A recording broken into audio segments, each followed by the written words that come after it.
the late afternoon, where the shade and the sunlight gather in pools. There are trees to the right, twisted and wild. To my left is the sea, like a glimmering eye. Well, I'm not the first one, and I won't be the last, who's come to this crossroads and breezed on past, with my destination my only concern, one foot on the gas as the yellow light turns. And there's nothing like being alone at twilight, the ocean and I each approaching high tide, held aloft on the waves of my pride. I'm better off walking alone at twilight.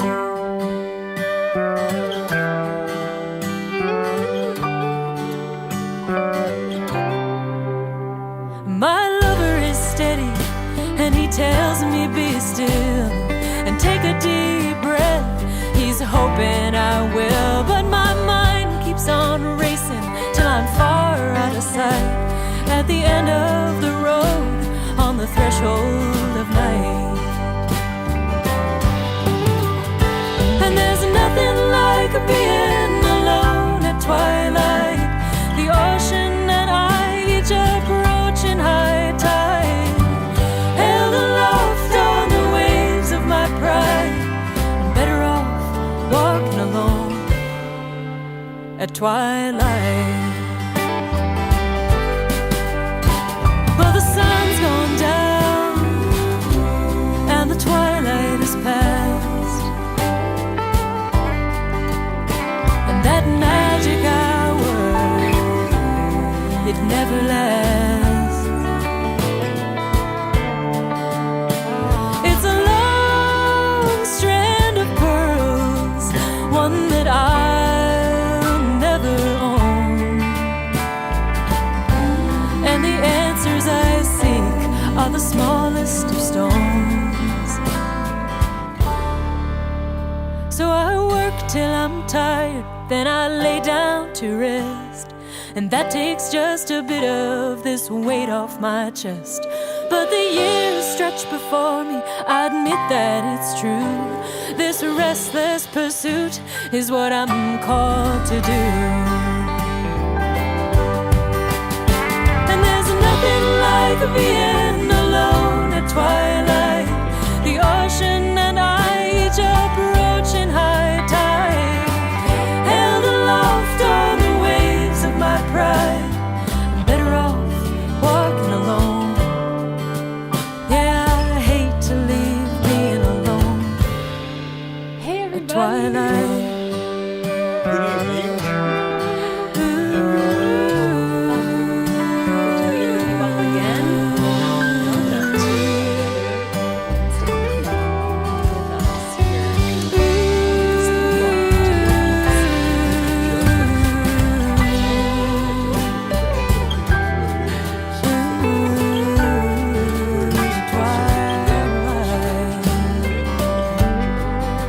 Pretty excited about it actually. I have some questions I haven't shared anything with you in advance, so I've been thinking about it. I get to ask whatever I want tonight. Hope it's nothing too personal. No. We'll keep it clean. Keep it clean. I'm just gonna make sure I can see all of your comments. Oh shoot, the cover music is still on. Oh my god, no, you're no. right. Uh-oh. Oops. Thank you, someone. Thank you, Sam. Yeah. Sound bleak. Can't hear you. Let's try that again, Okay, shall we, wow. Freebo? Hey, everybody. Happy holidays. Hey, everybody.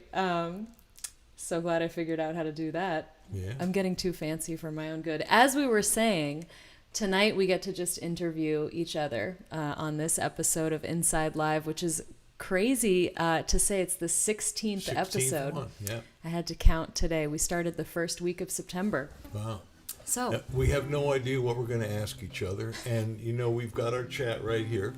And if you guys have some questions for us, we're happy to answer them. Yeah, please. So this please. is interactive. It's Throughout great, the show, you guys definitely send in your questions for us, and also please send in your song requests, because I will be keeping an eye on them as the show goes on. And if you're not in the chat, hopefully you can figure out how to do it.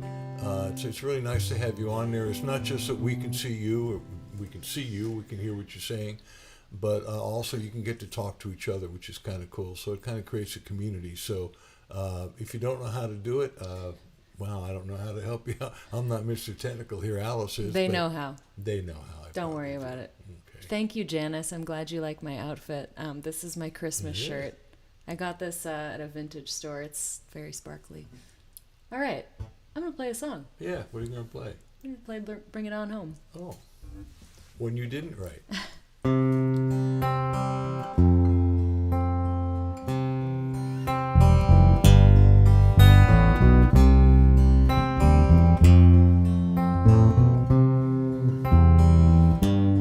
If you ever change your mind about leaving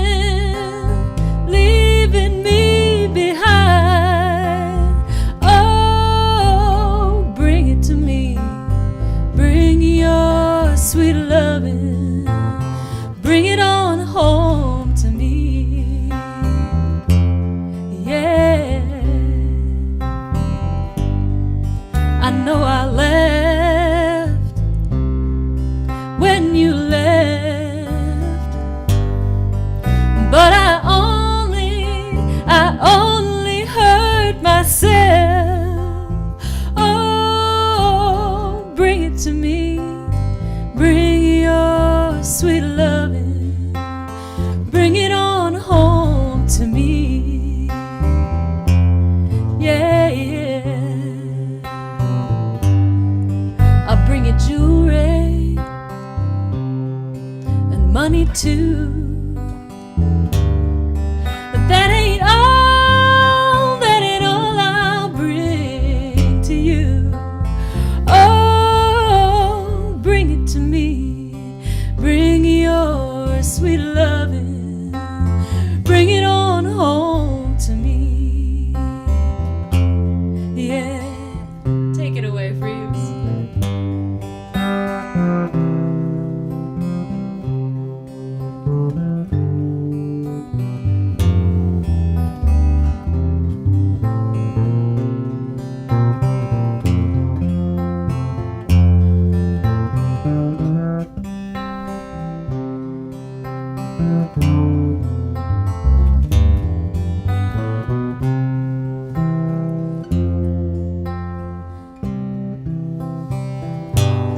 You know I'll always be your slave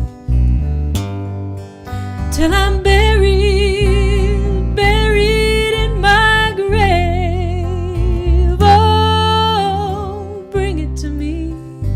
Bring your sweet loving. Bring it on home to me. Yeah.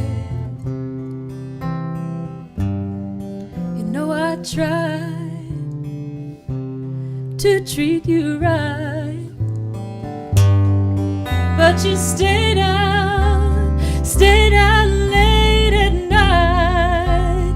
But I forgive you. Bring it to me. Bring your sweet loving. Bring it on home to me. Yeah. Bring it on home to me.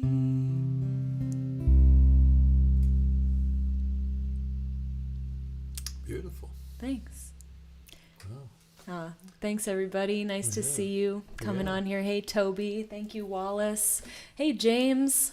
Watching from Ireland, I know, and Sam and Somebody sits there watching Samuel. from Newfoundland, which is I nice. know, and Thank you for Trevor. that. Thank you all for commenting in the chat. We really love seeing your comments come in, except when I look at them while I'm singing and then I forget what I'm doing. But besides that, And Elizabeth Barney, a friend from my hometown, home area, Oh, thanks, coal Vincent. country in Pennsylvania.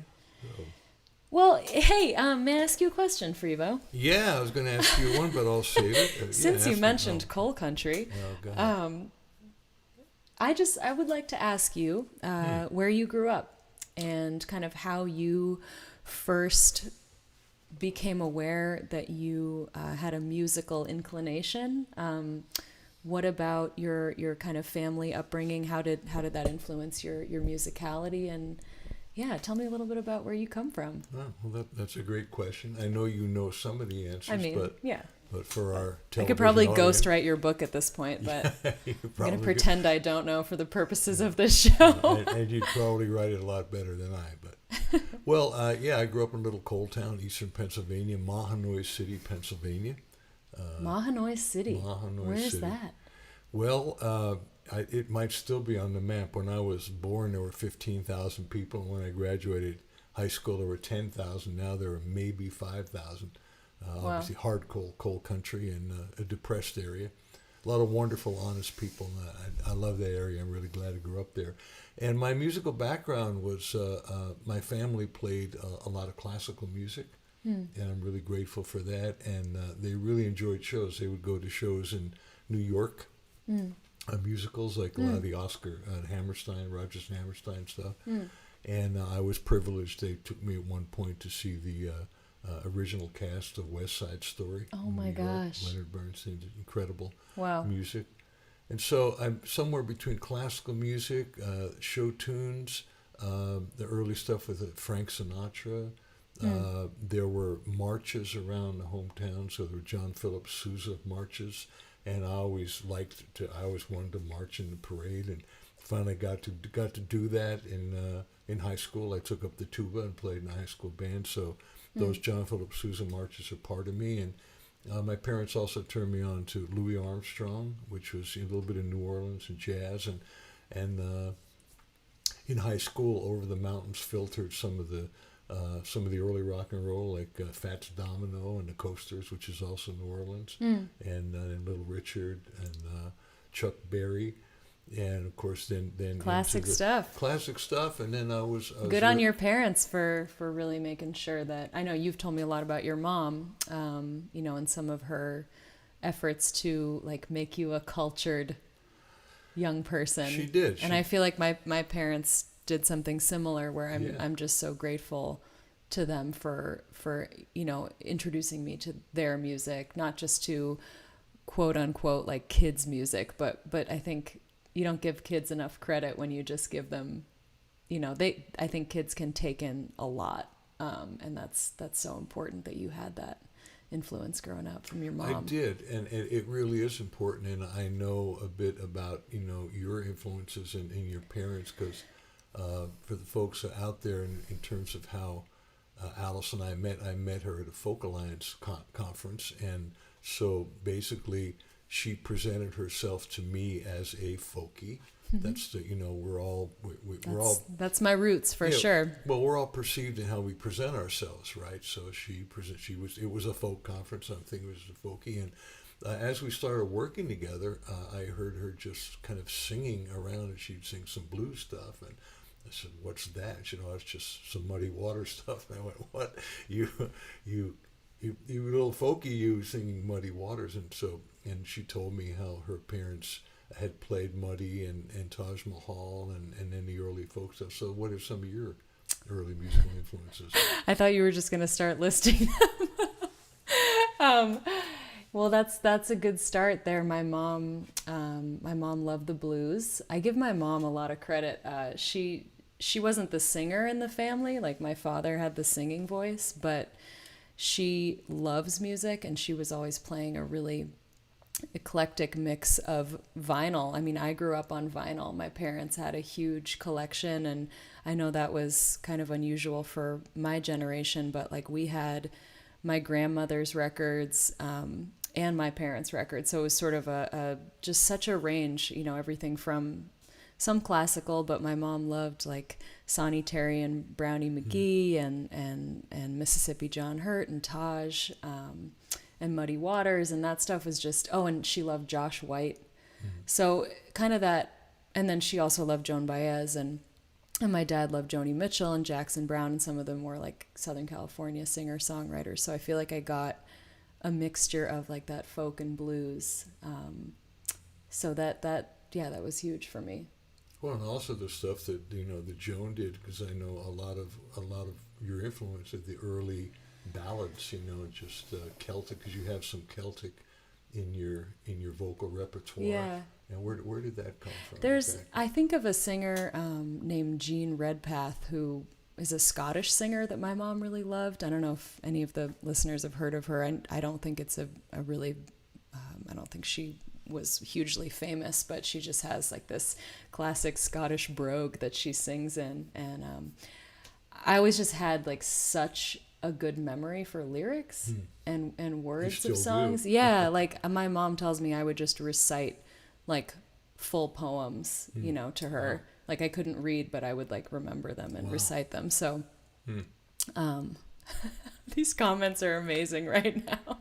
I'm loving you guys. There was a couple really good questions, actually. I want to make sure to come back to them in particular. But well, you have a really good memory. You should right. Do But that. as I was saying, like I would hear stuff that my parents would play for me, and I would just remember it. So then I didn't need to be able to play an instrument, which I didn't start doing until much later. But when you sing and you remember the words, you can just kind of get by with that. Yeah.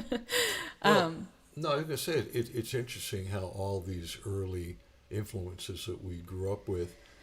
They filter inside you, like somebody mentioned about being a sponge, and and we are, and I like to say, in music there's only 12 notes, so in a way there's nothing original about the vocabulary, but it's all in how you put them together.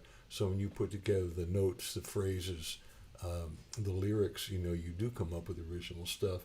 But what filtered into you along the way is incredibly influential.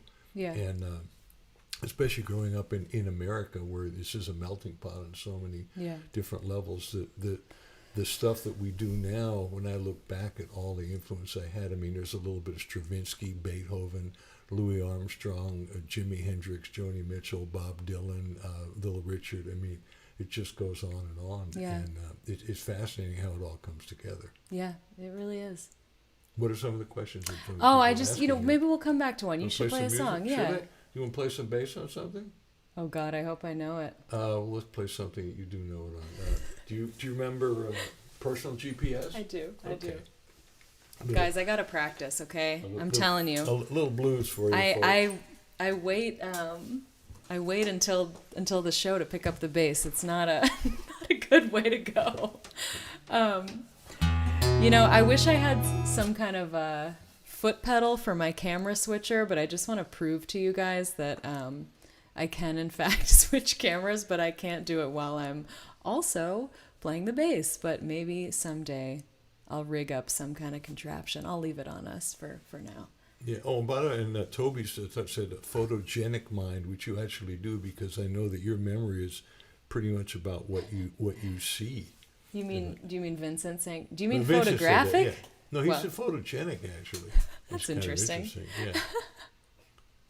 Oh, well, thanks, you guys. Thank you.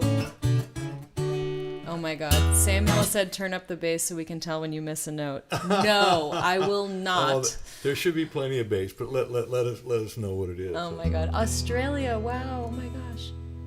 Oh yes. And someone asked if you went to college. Yeah, somebody said Swarthmore. I Yes. did. I went to Swarthmore. I went to a lot of different colleges.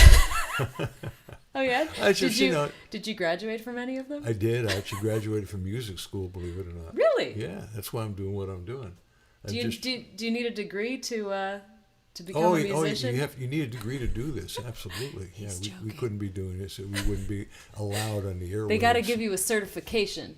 Yeah, got to have a Doctor of rock and roll. Rock and roll doctor.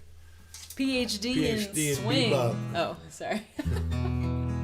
All right, shall we? So yeah, in terms of derivation of songs, here's an interesting conglomeration of the music of blues, and I didn't grow up with blues. There were no blues in Mahanoy City, Pennsylvania. It was polkas and and Patty Page and my things God. like that, and then some early rock and roll. I didn't really get turned on to blues until I wound up being in a rock and roll band in Philadelphia, Edison Electric Band, and the Paul Butterfield Blues Band were some of our favorites, Albert King, and so I got schooled in the musical vocabulary of blues, and when I started writing lyrics, with some of the work that I've done, just some of the spiritual work and things that I kind of started getting into what makes us tick, looking in the proverbial mirror, and came up with this idea that we all have an inner guidance system,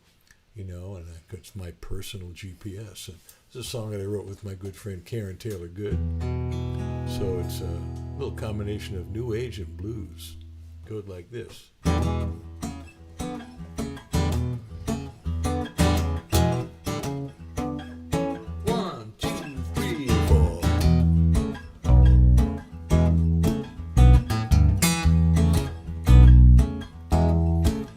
Let me tell you about my angel, the one you never see, my everyday companion living deep inside of me.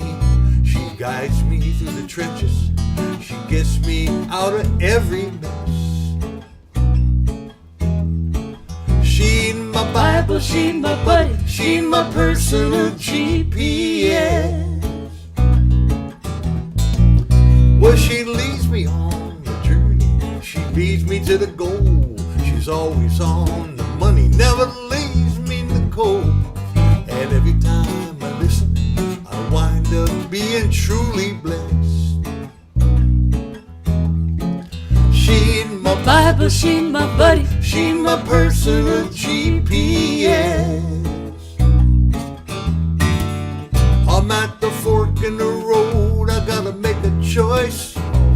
So much going on, I don't heed her voice, so I'll make a wrong turn. I'm feeling lost and afraid, then I hear my angel calling, recalculate.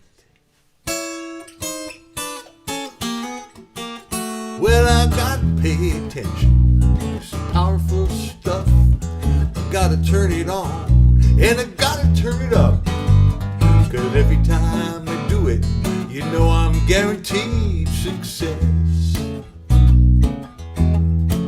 She's my Bible, she's my buddy, she's my personal GPS. Play, boy.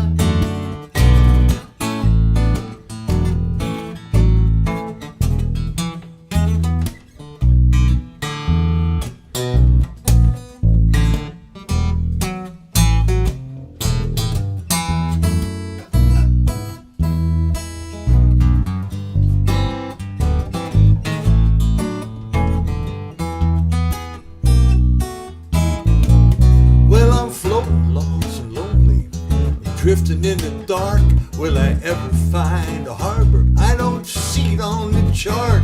Will something saying no? Someone else is whispering yes, yes, yes. She's my Bible, she's my buddy, she's my personal GPS. She's my Bible, she's my buddy, crystal clear and never muddy. She's my Watson, she's my tunnel, never tardy, always pronto. She's my Sherpa, she's my guide, never runs and never hides. Truly awesome, she's the best. She's my personal GPS, my personal GPS, my personal GPS, yeah, my personal GPS. One more time, she's my personal GPS. Yes, yes. Ready, Alice? Yep.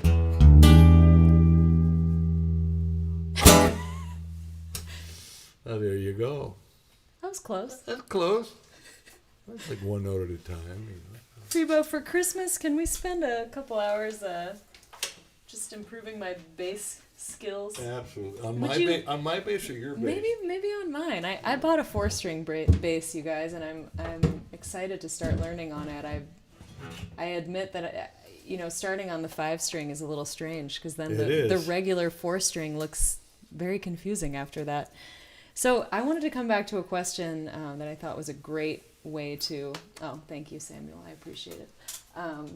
Alice crushed it. I love it. Okay, couple questions we have here. Oh, these are. First of all, when's your birthday, Freebo? My birthday, I'm a Pisces, 5th of March. You're such a Pisces. I am really a Pisces, you know. Anybody knows anything about astrology knows that Pisces tend to be indecisive, and that I am. There's a good thing and a bad thing about that. The good thing is that you can see both sides of a situation, which is really good. So there's a certain lofty perspective, which is great. The problem is you go, well, on the one hand, then again, and you can get very much caught at that fork in the road going, which way do I go? So. Yep. And you, mine, Alice, mine are is coming up. I'm an Aquarius. My birthday's January 29th, and I'm going to be 30. And you're going to be doing a special show for that, I aren't am, you? actually. That's a nice little segue. I am going to do a special 30th birthday live streaming show on Facebook and YouTube, and maybe I'll have some special guests. Maybe would you like to be a special guest? I'd love to be, absolutely. Yeah, I'm gonna do like a long, just really fun, maybe 2-hour live streaming show. I'll play all of my songs, and my birthday's on a Friday, so that'll be Friday the 29th of January next month, and I'm gonna have a lot of really fun new merch items I'm working on putting together, like a new t-shirt and some other cool stuff. So I'm excited to announce that. Just so people know, it's a little bit of shameless promotion for Alice, so it's not shameless, I guess, but Alice is a wonderful artist as well as musician. She draws well, she writes well, so she's got a thing with personalized lyrics, and anything she writes or draws is pretty cool. Kind of like Joni Mitchell. It's her own style, but it's that type. No, I'm very impressed by it. I really am. Thank you. I've been enjoying getting into it more in this year of COVID. I've had more time to do visual art than I've had since I was a kid. But yeah, I'm going to be offering some of that stuff on my Patreon. And I did put the link up there. That's patreon.com/Alice Howe. And I'm trying to get Freebo to join Patreon too, because it's such a great way to connect with fans, and it's a good way to kind of sort of make a living too and help pay the rent. It is. It's been helping me a lot when folks sign up. It means so much. So thank you guys for those questions. By the way, and I saw that Richard Tarzia, that your son is also March 5th. That's pretty cool. And you too are Pisces, Richard. You know, and I know it's your uncle, your dad. I think it's your uncle. Who ran Sigma Sound in Philly, where all that wonderful Philadelphia Gamble and Huff, all those hits came out of there, and I've recorded there a couple times, and it's quite a family heritage. I mean, he was amazing. Yeah. Great engineer. Hey, Richard, nice to have you on tonight. So another question that was on a little earlier, Freebo, was about the photos that are behind us in the bookshelf. Somebody that caught their eye, and I think maybe you could take a moment to just talk about, I don't know, your favorite one on there of you and Bonnie. Well, I've got really a great couple ones. on here. Can I grab one? Which one? Why don't you grab this one here? That's kind of a nice one. Because they can't quite see that. Bring it up to you guys. Let's see if I can. See if we can refocus. Freebo, tell them about this photo. Well, this was the early days of Bonnie and myself. We started playing together, and we met in 1968. I was playing with Edison Electric, and she came to see us at the Electric Factory in Philadelphia. We were opening for Procol Harum, and I met her, and I went to her first gig and watched her grow up. And when we were breaking up, I got a call from her, and that was 1971.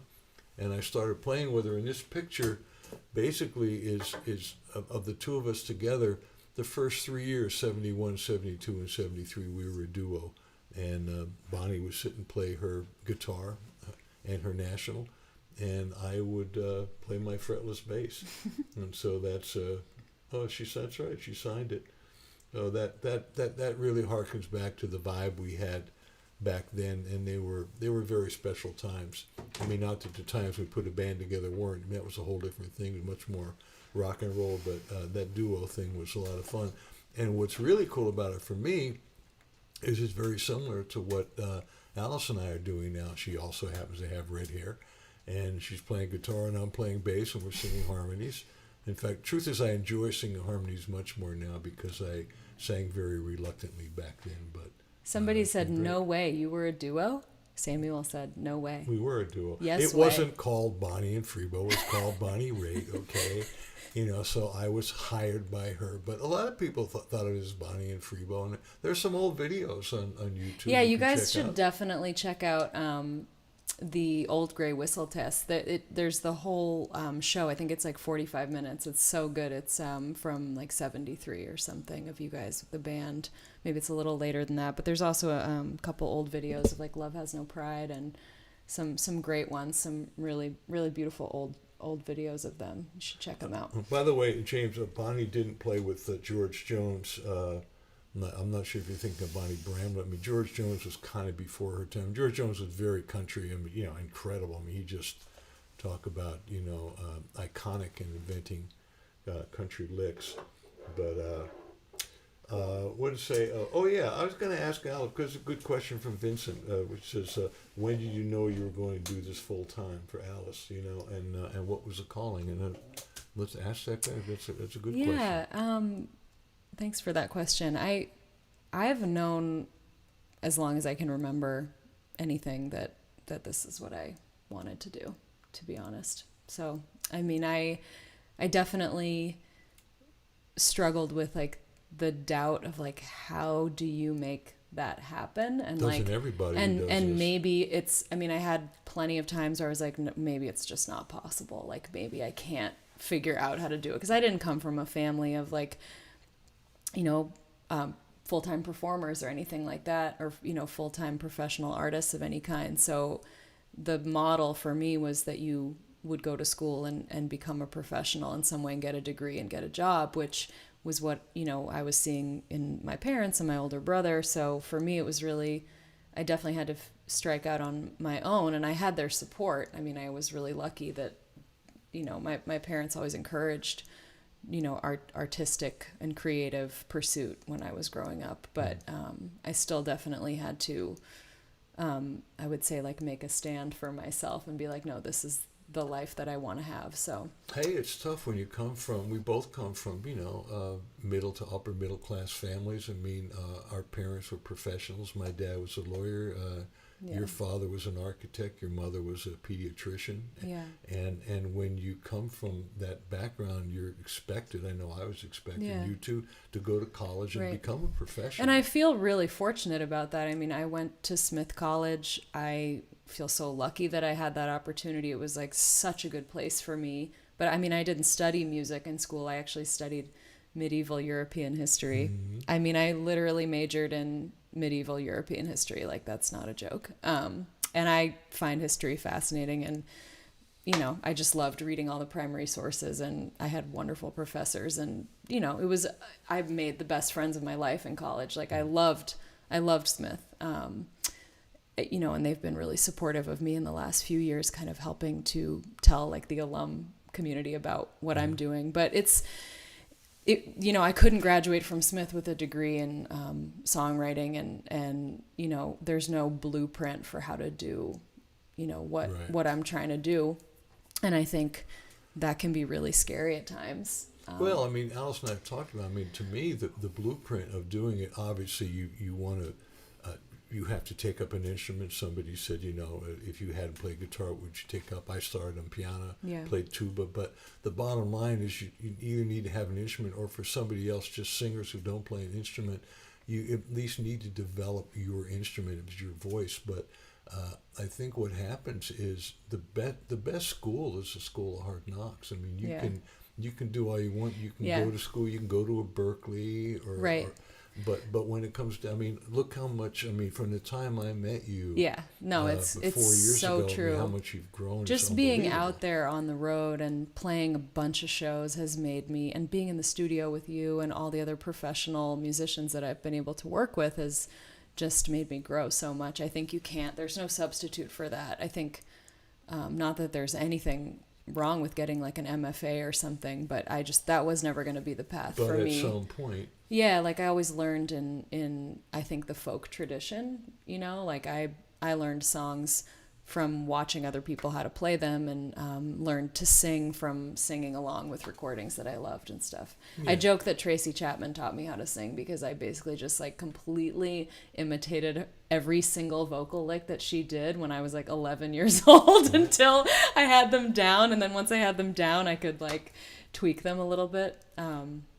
Well, I mean, in University of Life, it was interesting because when you said that, it occurred to me, I thought, well, I didn't really pick up the bass until I was probably 21 years old. I played guitar a little bit for a couple of years.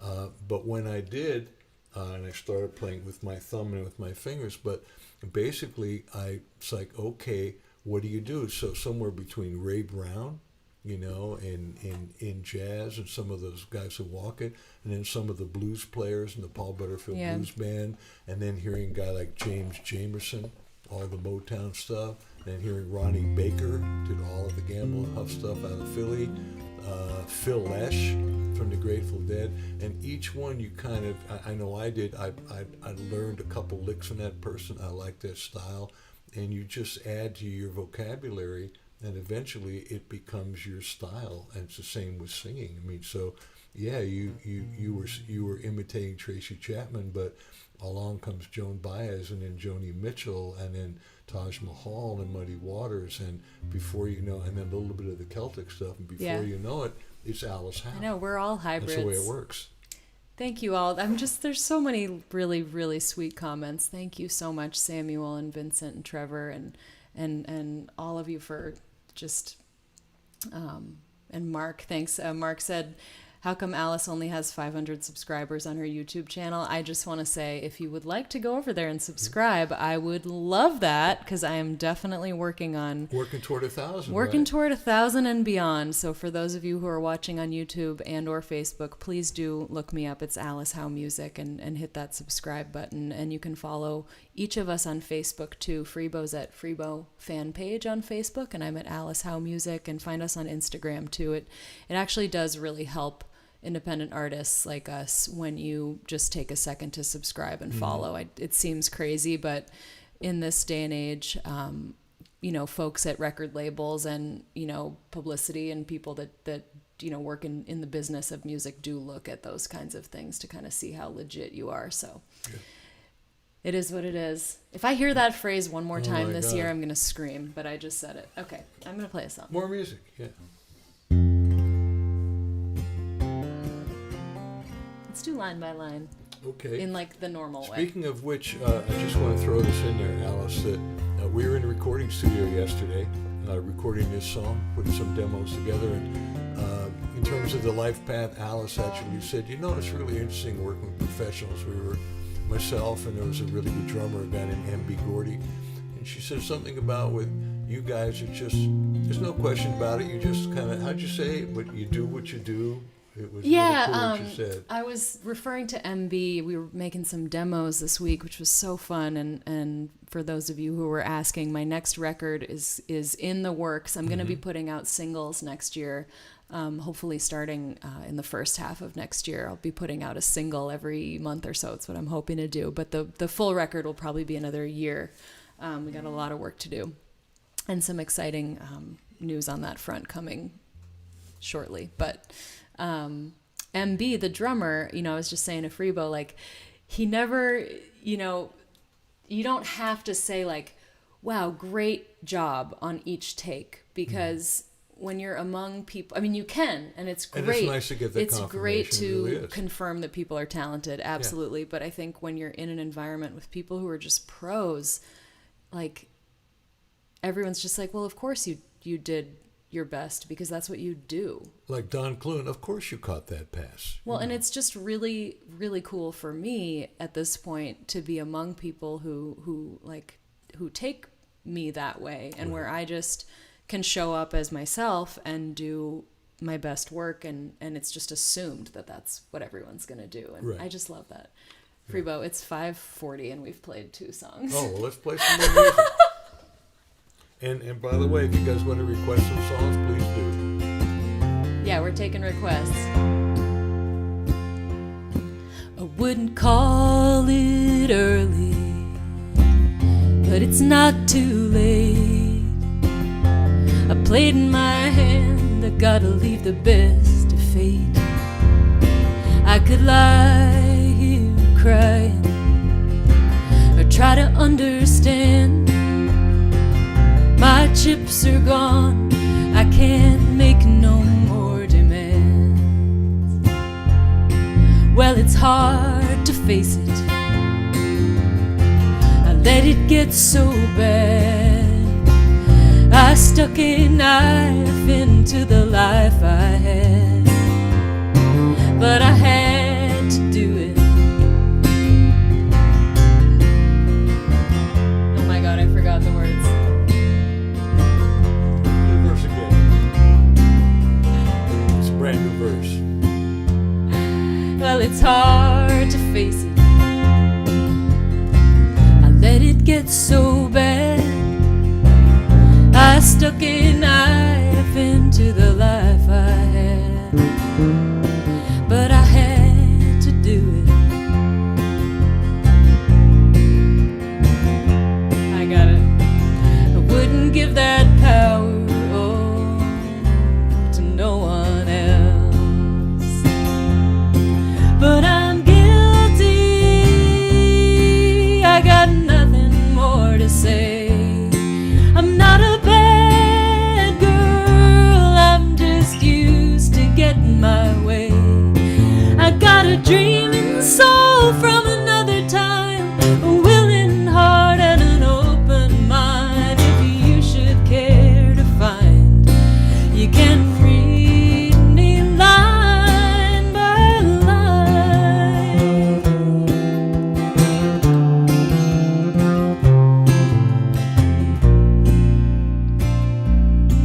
My daddy left me, I got a broken heart. It's a good excuse, or it's a place to start. I loved him dearly, and I watched him die, but I caught his spirit, I keep it safe inside. But I'm guilty, I got nothing more to say. I'm not a bad girl, I'm just used to getting my way. I got a dreaming soul from another time, a willing heart and an open mind. If you should care to find, you can read me line by line.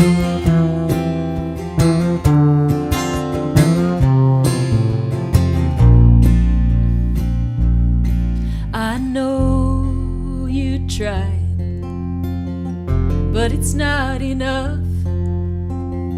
I had a hungry soul, boy, I ate you up. Deal another while the flames are high. There's no use waiting, baby, watch me fly. But I'm guilty, I got nothing more to say. I'm not a bad girl, I'm just used to getting my way. I got a dreaming soul from another time, a willing heart and an open mind. If you should care to find, you can read me line by line.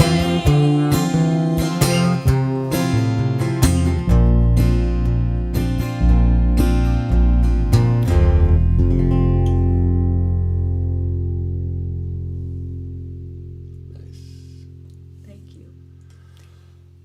Can I do one more The while I have the acoustic guitar? version, yeah, please do. I got one in mind for Thanks you for your guys. lovely comments, people.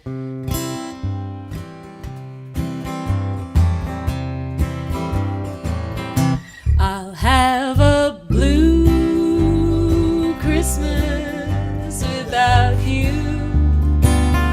I'll be so blue just thinking about you.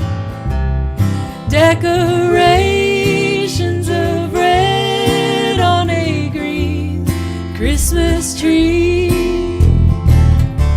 won't be the same, dear, if you're not here with me. And when those blue snowflakes start falling, that's when those blue memories start calling.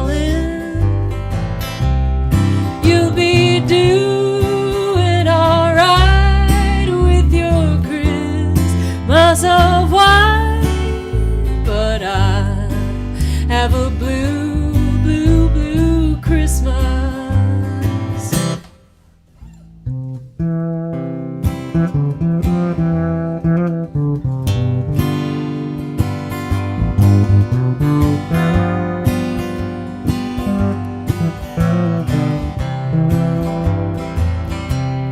You'll be doing alright with your Christmas of white, but I have a blue, blue, blue Christmas. You'll be doing alright with your Christmas of white, but I have a blue, blue, blue, blue Christmas.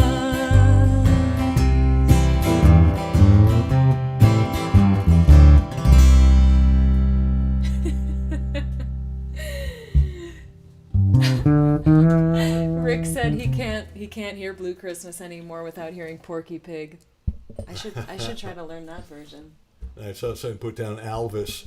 We're kidding. When gonna Alice does an Elvis record, it's going to be Alice. Elvis. Elvis does Elvis. Oh my god.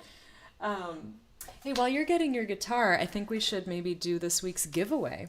Oh yes, let's talk about the cordial So, tables as and you guys, coffee. many of you know, and some of you are actually watching who have won previously, but we are doing a weekly giveaway sponsored by our good friends at Cordial Cables USA. And Cordial is a manufacturer, a German company that makes absolutely premium quality instrument and mic cables. And we're using them today.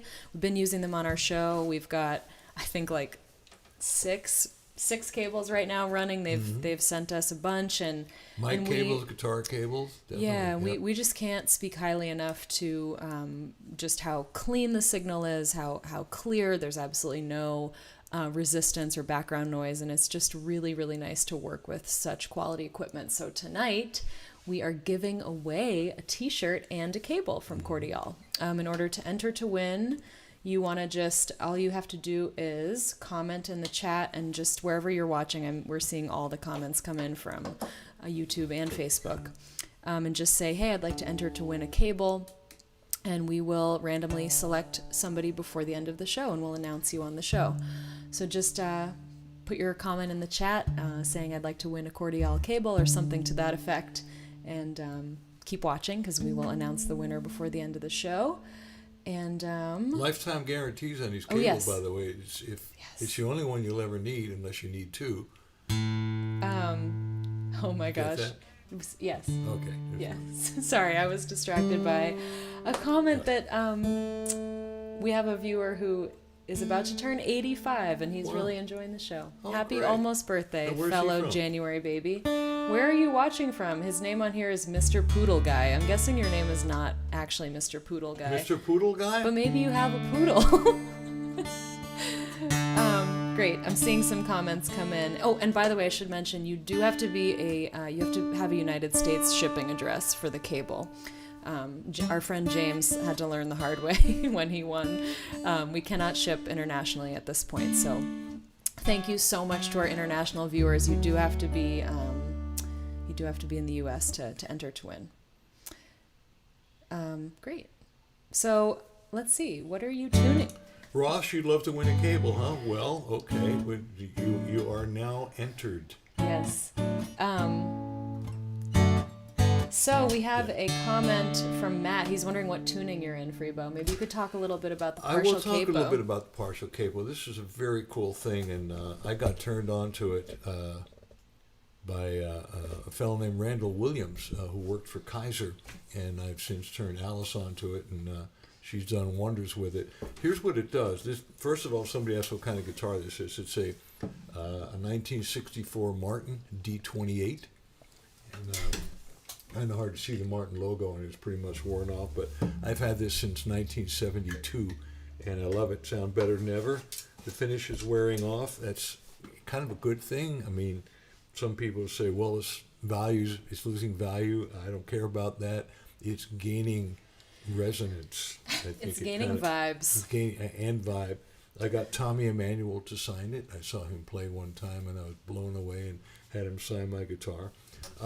This is regular tuning, except I tuned down a whole step. So instead of being E and A, it's actually D, G, and goes from there, F. But it's regular. So when I put this partial capo on, it's over. Am I over here? Where You am I? are, yeah. I'm over I here. switched you When to I put there. this partial capo on, It's the close-up. it covers only 3 frets, and this leaves the bottom E string open. So I'm going to put on the 2nd fret right here, and now it puts me in a fake dadgat. D, which actually is dadgat because I'm in D. D, A, D, G, A, D. So I can play with one finger. And this chord, this chord. A whole bunch of things with it, and I figured out a whole bunch of things with it, and I love doing it. And I actually do workshops on partial capo. If anybody wants to get in touch with me, email me, freebo@freebomusic.com. We can do a one-on-one, or we can get a group together. But changed my playing, and I've written a bunch of songs Changed with my it. playing too, and honestly, I recommend if you guys are interested in like an infusion of. I just revealed I'm wearing slippers. Oh well, you know what? That's the nice thing about doing shows at your house. You get to wear your slippers. Like being comfortable, right? I like to call this party on top, and I mean business on top, party on the bottom outfit. Ted Spiro said, tell everybody about your incredible songwriting classes. Yeah. Well, I like doing songwriting classes, and sometimes I do them by myself, and sometimes Alice and I do them together. But and obviously we have a whole different way of writing songs, and it's kind of interesting when we do that. Yeah, once again. Yeah, just, get in touch with either one of us, but definitely write to Freebo at freebomusic.com, and whether you want to do like a lesson with both of us or a one-on-one or with or Freebo. a group. I'm not the partial capo guy. I'm like the lyrics and emotion and inspiration guy. But I think we do offer a nice complimentary thing. Yeah, if you're interested in a private lesson, get in touch. So I'm going to do 2 songs with this partial capo on this particular thing. Both completely different, but just to kind of show what you can do and what I do with them. And Alice has already done something, but I'm sure she'll do something of her own. But not that we're just trying to sell the partial capos or anything like that, but somebody asked about it. And it just puts you in a different tuning without having to retune your guitar. That's what's cool about it. It's really neat. So... this is a new song. I haven't recorded it yet, but I pretty much put it together, and I kind of brought it to Alice, and Alice had some ideas, so she added some lyrics to it, and I'm very happy with it. It's not exactly a dog song, but there's a dog is a very main character in it. What was the name of the poodle guy? Oh, we didn't learn his name. We never got his name, but he's Poodle Guy. Our 85-year-old friend, Poodle Guy. I'm going to send these songs out to you because you're obviously a dog person. Unless you're talking about some other kind of poodle, I have no idea. But I'm assuming it's a dog. And this is kind of a love song. These are both love songs, different kinds. And this song is Wishing My Shadow Was You. Let me do that again.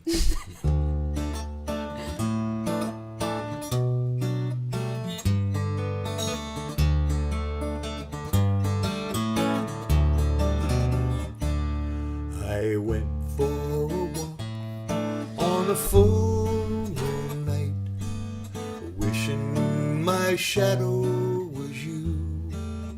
And as I walked on in that full moonlight, I was wishing that dream would come true. In the whispering breeze, I could almost believe you were there in the silvery blue. Just me and my dog on a full moon night, both wishing my shadow was you. Missing you, missing you. Oh, how I wish I was kissing you. Missing you, missing you. It seems it was all we could do. Just me and my dog on a full moon night, both wishing my shadow was you.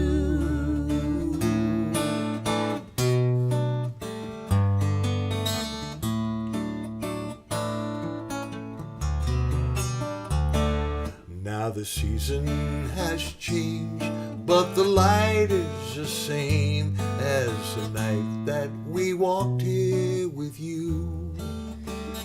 There was nothing so sweet as those three sets of feet. Now it seems so lonesome with two. Then the dog looked my way like he wanted to say, you know I was thinking that too. Just what she said. Just me and my dog on a full moon night, both wishing my shadow was you. Missing you, missing you. Oh, how I wish I was kissing you. Missing you, missing you. It seems it was all we could do. Just me and my dog on a full moon night, both wishing my shadow was you. Sing with me, Alice. Just me and my dog on a full moon night, both wishing my shadow was you. Oh, both wishing my shadow was you.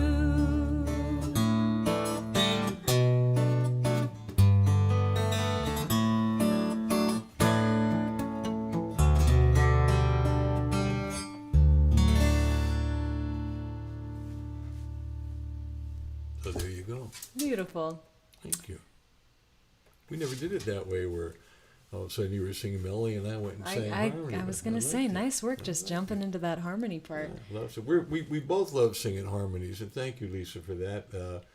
Yeah, both Alice and I sang in a cappella groups. I sang in the high school a cappella choir, and then when I went to University of Pennsylvania, joined the Glee Club. I sang a cappella in college too. You did? I know that. What was the name of your group? The Smithereens, of course. Smithereens, from Smith, of course.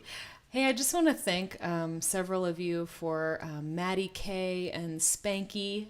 Thank you both for sending us a couple tips here. And I know that they're also coming in on Venmo. And I've even got a couple patrons that signed up during the show. So thank you all so much. Thanks, Mike Edwards. And thank you, Vincent. Again, thanks to James Noble and Dan Thompson. If you guys are in a position to send us a donation for tonight's show, we really appreciate that. I know it's a really tough time present for everybody. And many of us are waiting for our stimulus checks excitedly. That'll be interesting to see what happens, huh?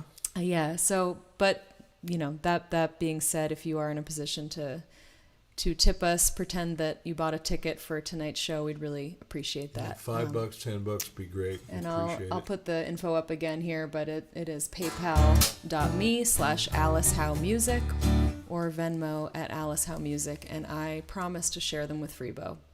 Oh, thank you, Alice.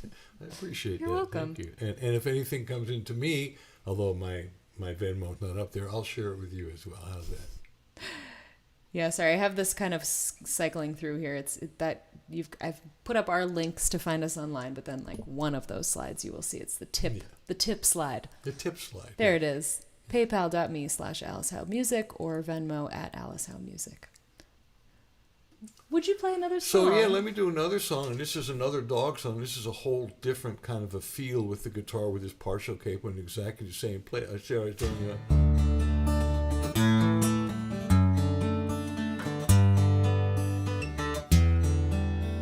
Going below the capo is pretty cool.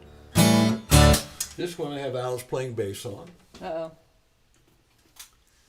And this is a real dog song. Ooh, I just want to answer this question before it what's goes that? away, because he asked twice. Hey, Mark, I am using a camera switcher that I bought at Sammy's Camera in Los Angeles, here in town. It's called the Black Magic Design ATEM Mini Pro.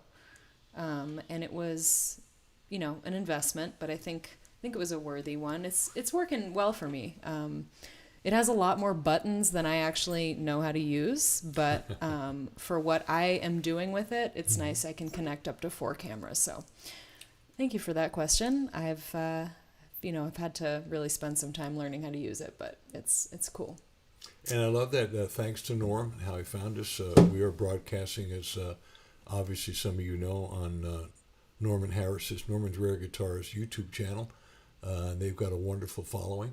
Yep. And you, they've helped us a Norm. lot by love getting you. us out there. Thank you for that. We first started by doing these shows with some couple of guitar shredders, because we know the Norman folks love that, but we slowly weaned you We've been from that and introduced you to some folkies and some blues people. And, look, we just... Not to assume, also, we don't actually know what their musical taste is. We just know that you love guitars if you follow the Norman's Rare Guitars. Right. So we've been sprinkling in our folky friends bit by bit, and you guys have been responding so well to them, and I just feel like we've created a really nice little community here. Yeah. It's really nice that folks are starting to recognize each other in the chat and be like, Yeah. oh, hey, what's up? I love that. It is. It's our own little community here. It is. So thank you all, and yeah, get to know each other, and who knows? You never know.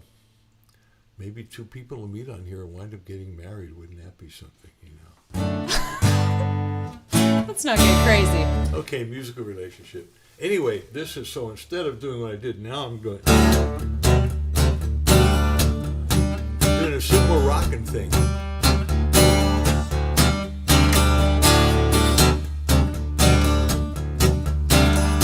One, two, three. Take 2.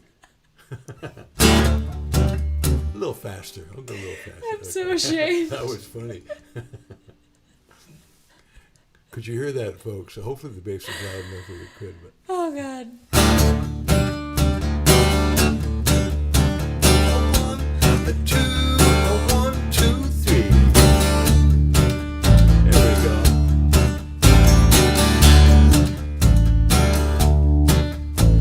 Once upon a time, everything was so fine, cozy, just my baby and me. I was so well fed, had my breakfast in bed. I was happier than a man can be. Then my buddy called up, had the cutest little pup. I couldn't help but take him in. Little did I know her affection would go to my new little 4-legged friend. Sing with me, Alice. She loved my dog more than me. She loved my dog more than me. I love my dog. She loved my dog, but she loved my dog more than me.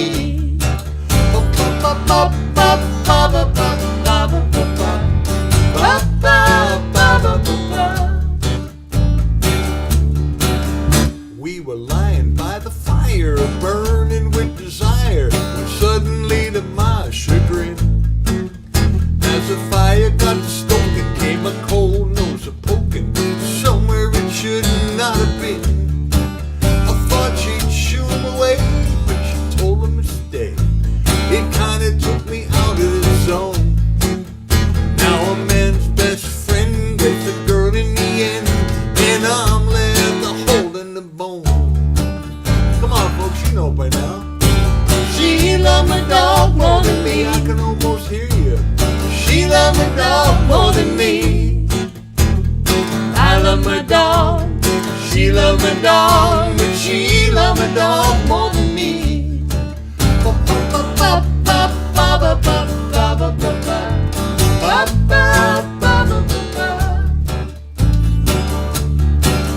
So I'm sitting here fuming while he's getting all the grooming. That ain't how it's supposed to be. Well, you know I don't hate him, but I got an ultimatum. Baby, it's the dog or me. Well, I got a reply. She led me outside and she handed me my people chow. Now I'm howling at the moon while he's up in my room, and I'm in the doghouse. Now I know it makes you really sad, doesn't it, Alice? Now she loves my dog more than me. She loves my dog more than me. I love my dog. She loves my dog, but she loves my dog more than me.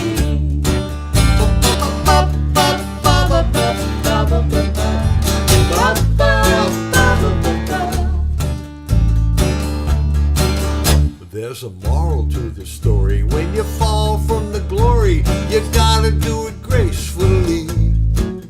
So I'm back in the bed with the dog at the head. We're a nuclear family.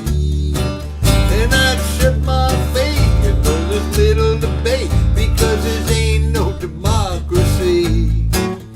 From the moment he came, it did a doggone shame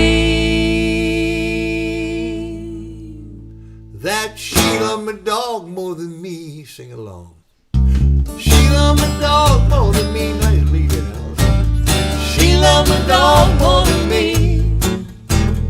I love my dog. She loved my dog. And she loved my dog. Let's do it one more time. She loved my dog more than me. She loved my dog more than me. I love my dog. She loved my dog. And she loved my dog more than me. Yes, I love my dog. She loved my dog. And she loved my dog more than me.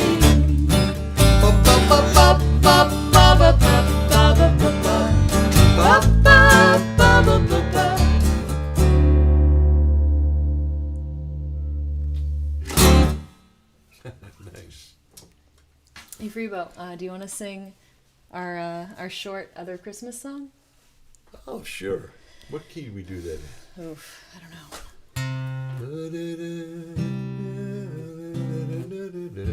I'm sorry, I just have to point out a very funny comment. What's James said, "I bet your dog loved you more than her, though." Oh. That's an interesting twist to the story. Oh. My dog loves me more than her.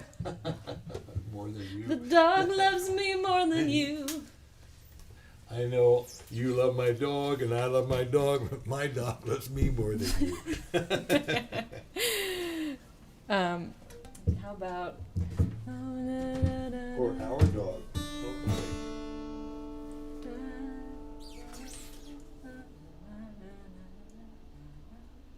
Okay. Is that a good melody for you? Do it again. Okay, here we go. O little town of Bethlehem, how still we see thee lie. Above thy deep and dreamless sleep, the silent stars go by. Yet in thy dark stream shineth the everlasting light. The hopes and fears of all the years are met in thee tonight.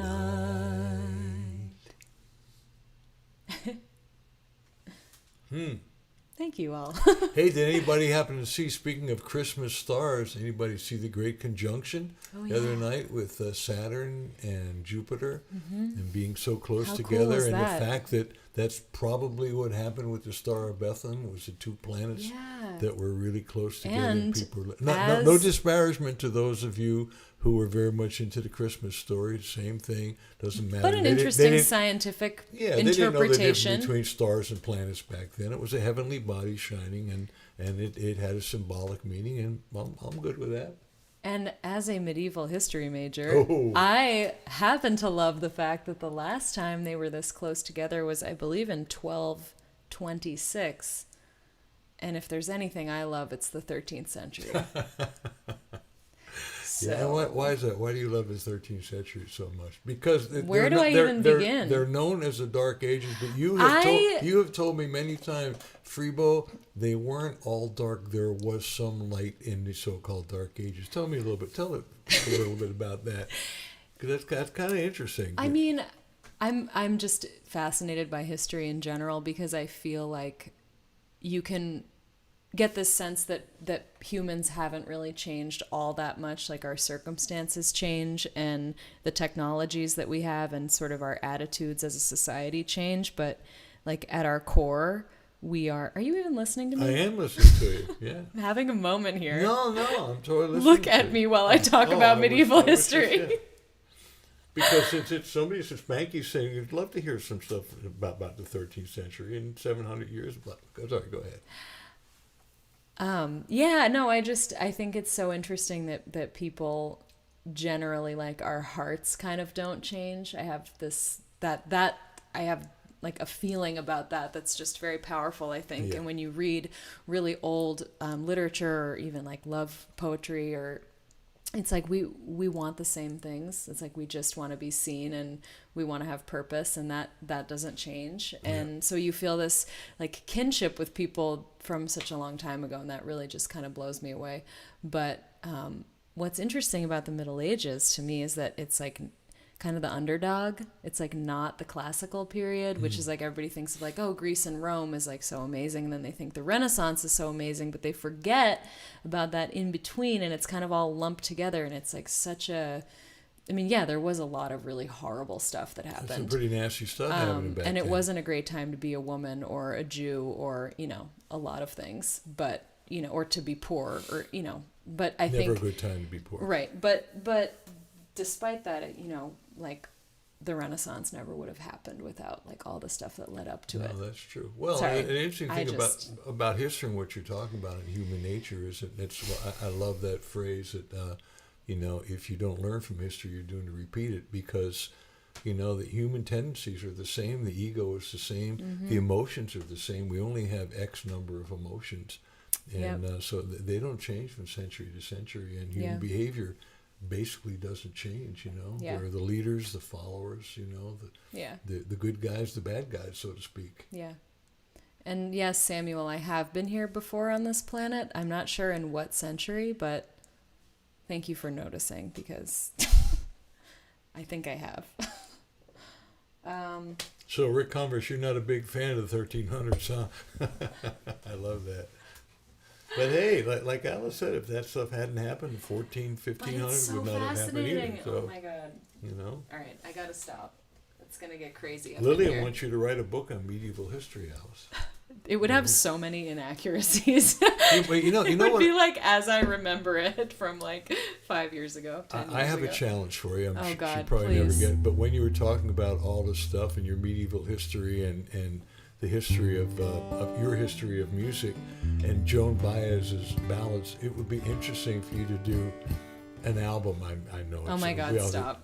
What? Where you assume a character. No. Okay, never mind. I just said interesting. I just do it. We all have so many. I do have a fantasy of writing a historical fiction novel, though. Well, there you go. We'll wind up with some music. It would be set in medieval Spain, and it would have something to do with the kind of like, the troubadours, like the romance poetry. Yeah. The origin of that was actually in medieval Muslim Spain. Like there were Islamic writers who did like this love poetry that kind of got adopted by the French later. And I have this idea of doing like something at that time. And oh my God, I sound like such a nerd. No, nerd. I am. Nerd. According to whom? Who's defining nerd? Oh my God, greatest hits of the 13th century. That would be like so dark. There weren't even chords, I don't think. I think I would just have to chant. No, there were motets. They were kind of starting to get to chords, but there were certain things. I mean, things like sevens that we play now were considered oh my God. evil, devil's music. Hey, blues was considered the devil's music for a long time. So were lefties. So you're I'm a you're lefty out, and I Freebo. play blues. I'm in deep poop. I just want to thank you.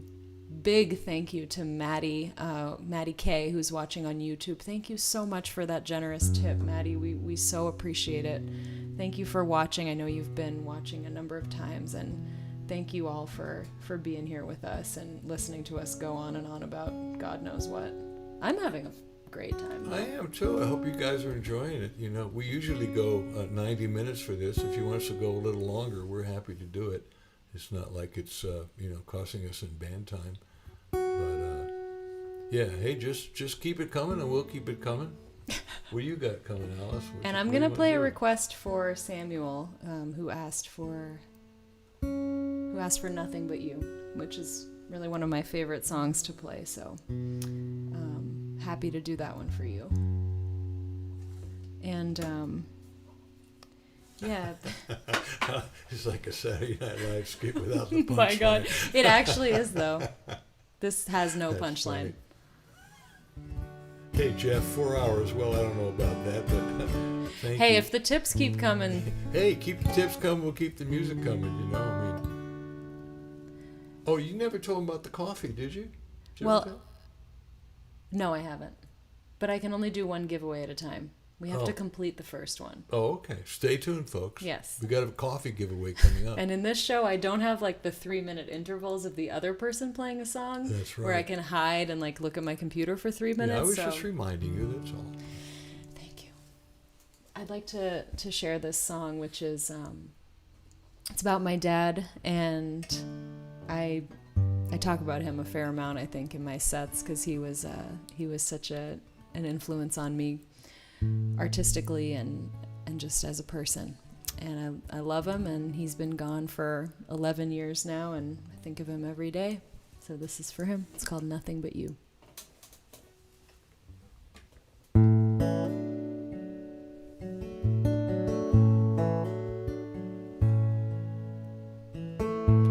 Gone in a flash, gone in a flame, gone in the dark, gone when I call your name.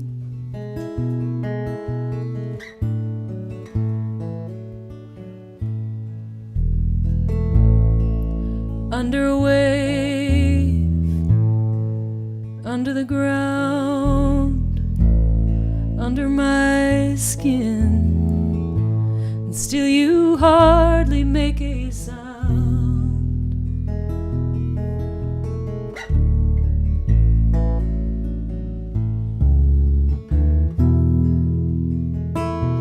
I look back, and still I see nothing, nothing but you.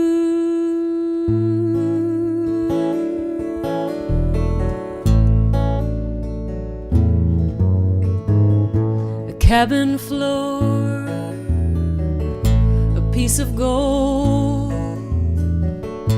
I'd take anything, anything my hands can hold.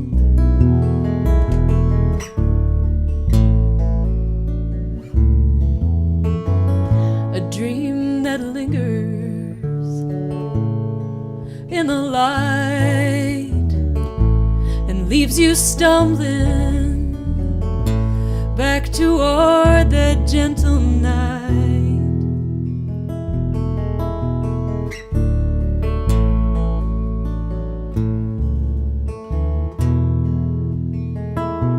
I look back, and still I see nothing,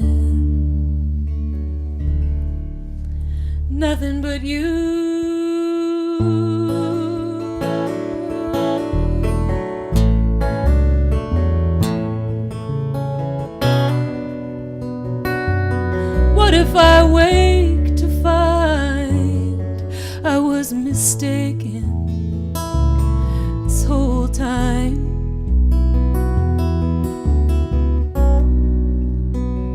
But if I'd never lost you, you may never have been mine.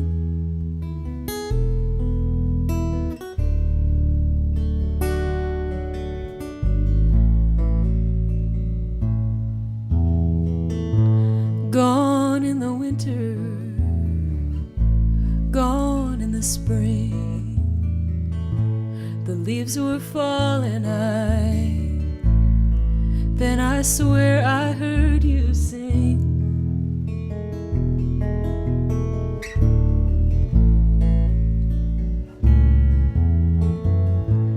The summer's come, and I look around, and still you're nowhere. No, you're nowhere to be found.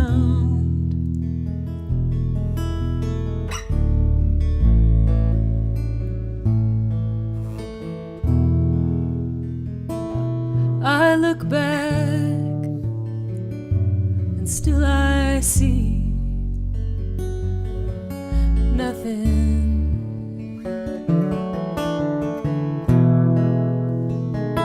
I look within, and still I see nothing.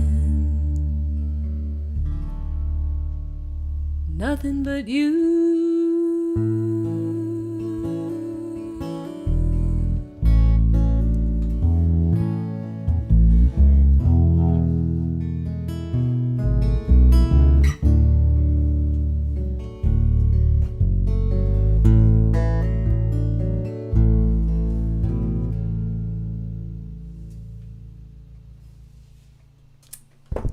Thank you.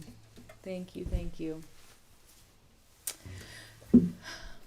Oh, you guys you're killing me. I'm feeling the Christmas spirit tonight in these comments. Yeah, and it's nice. I'm so grateful for you guys for all of this, this wonderful energy coming in. Thank you Absolutely. so much, really.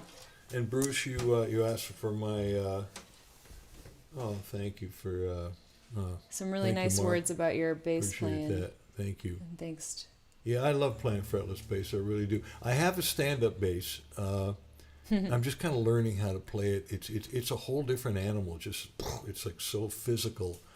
But the fretless is a really nice combination of the electric bass and the upright bass, and I love doing them both. Bruce asked for my email. My email is freebo@freebomusic.com, Frebo at freebomusic.com. Any of you are certainly welcome to email me anytime, with thoughts or suggestions or just, friendliness. That'd be cool. I'm not that private of a person. In light of that, can I ask you another interview question? Oh my gosh, yeah, absolutely. Okay, this is what the people want. Give the people what they Oh, they want. do? I don't know. Well, I'm just assuming. We'll see about that, I guess. But It's somewhat more personal. okay, can I sort of tune while you?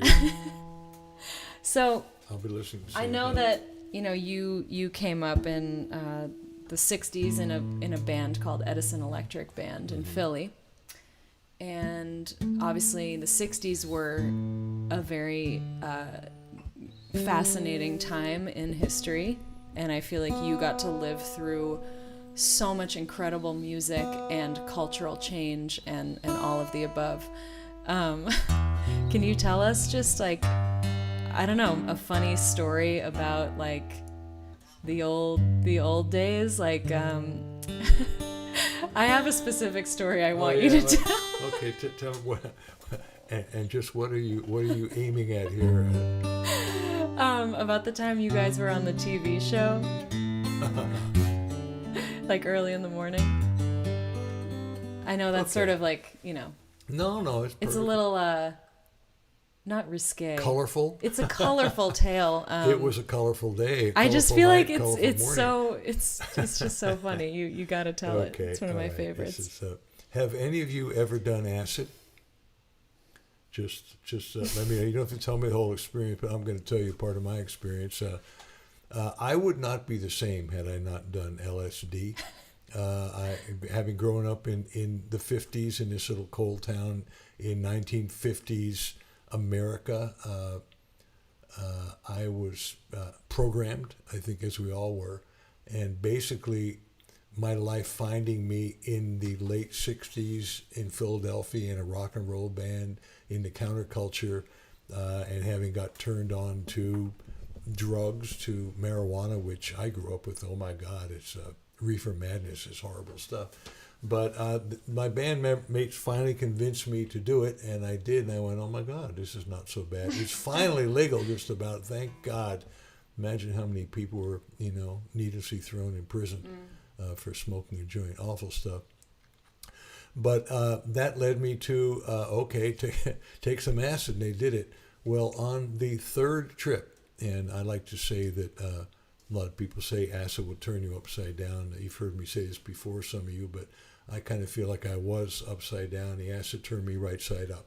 Now, it was the 60s, and it wasn't about getting high. It was about experimenting, just about delving into, who you are and what your place in the world, and what is the world and what is the universe, and just how it all fits together. So in this particular trip, playing in the band, Edison Electric Band, and we were asked to do a TV show, a local Philadelphia TV show on the local ABC affiliate. I think it was WFIL, if I remember correctly. Oh, this one here. Sorry. Yeah. Remember correctly. Camera number 2. It's actually number 3, but... Camera number 3. Go Hello on. there. Speaking of WFIL Philadelphia. My camera switcher, director Alice Howe over here, she's multitasking. It's great. So we were asked, we were the Edison Electric Band, and it turns out it was Thomas Edison's birthday. So we were asked the Edison Electric Band. We were becoming somewhat known in Philly. It was probably 1968. And so we were asked to show up there at 6 o'clock in the morning for a 7 or 7 o'clock show. And we had a fraternity gig the night before that lasted till, 1:30. So by the time we packed up and everything, it was 2:30 in the morning. We thought, well, why go to sleep? We'll just go over to one of the guys' house and we'll stay up for a couple hours. So we're there, and one of the guys who just said, hey, let's drop some acid. And I went, no, we can't do that. No, my mother's going to be watching, and that's so irresponsible. Well, they all did, and I thought, well, I'm not going to be the only sane fool in this bunch, so I did too. And we roared off to the studio, higher than high. I don't know how we got there, how we found it, but we did. And I'll never forget, it was actually a seminal experience in my life. The first part, which was not seminal, it was just weird, was I was playing my bass and I'm playing a note, and my hand went right through the bass, right through the neck. And the neck was kind of going like this. That sounds so difficult. Well, it is. And you play a note and it goes, and everybody else in the note goes, so, but somehow it all fits together. When we somehow got through the show. You gotta find a tape of this shit. Somebody's gotta have a tape. If anybody knows how you can get, it's either 1967 or 1968. But here's the cool part about it, is that after the show, I was just sitting there just contemplating my life and what I'm doing. I was in a rock and roll band, but I was still going through the guilt that we talked about earlier of what am I going to be when I grow up. At this point, I'm 23 years old, and I'm still kind of confused. And I was looking around at everybody on the show, and here was the interviewer, and she was interviewing a geologist, and there was the cameraman and director, and I kept thinking, I said, gosh, I wonder how they'd look at me. I thought, well, they just think of me as a long-haired freak in a rock and roll band. We called ourselves freaks back then. And I thought, well, they must have a real name for that. And I thought about it for a long time and finally could. Musician. And I never thought of myself as a musician, because when I grew up, there was no rock and roll. A musician was either classical or jazz, or a teacher. And here I am playing bass in a rock and roll band. It was the first time it occurred to me that I'm a musician. There was something legitimate about that. And I started thinking a little bit further. I thought, I wonder if I could do this the rest of my life. So I started going deeper. I thought, well, what do you need in life? I thought, well, you need food, clothing, and shelter. I said, okay. So you need money for that. So if I can make enough money, my food, clothing, and shelter, I can do this. And then I got really deep and I thought, what's the most important thing in life? And after God knows how long, I came up with the conclusion that the most important thing in life is to be happy. And I thought, nah, that can't be it. And I thought about it some more, and I thought, no, that's really important. Turns out all the spiritual practices are talking about what makes us happy, what feeds us.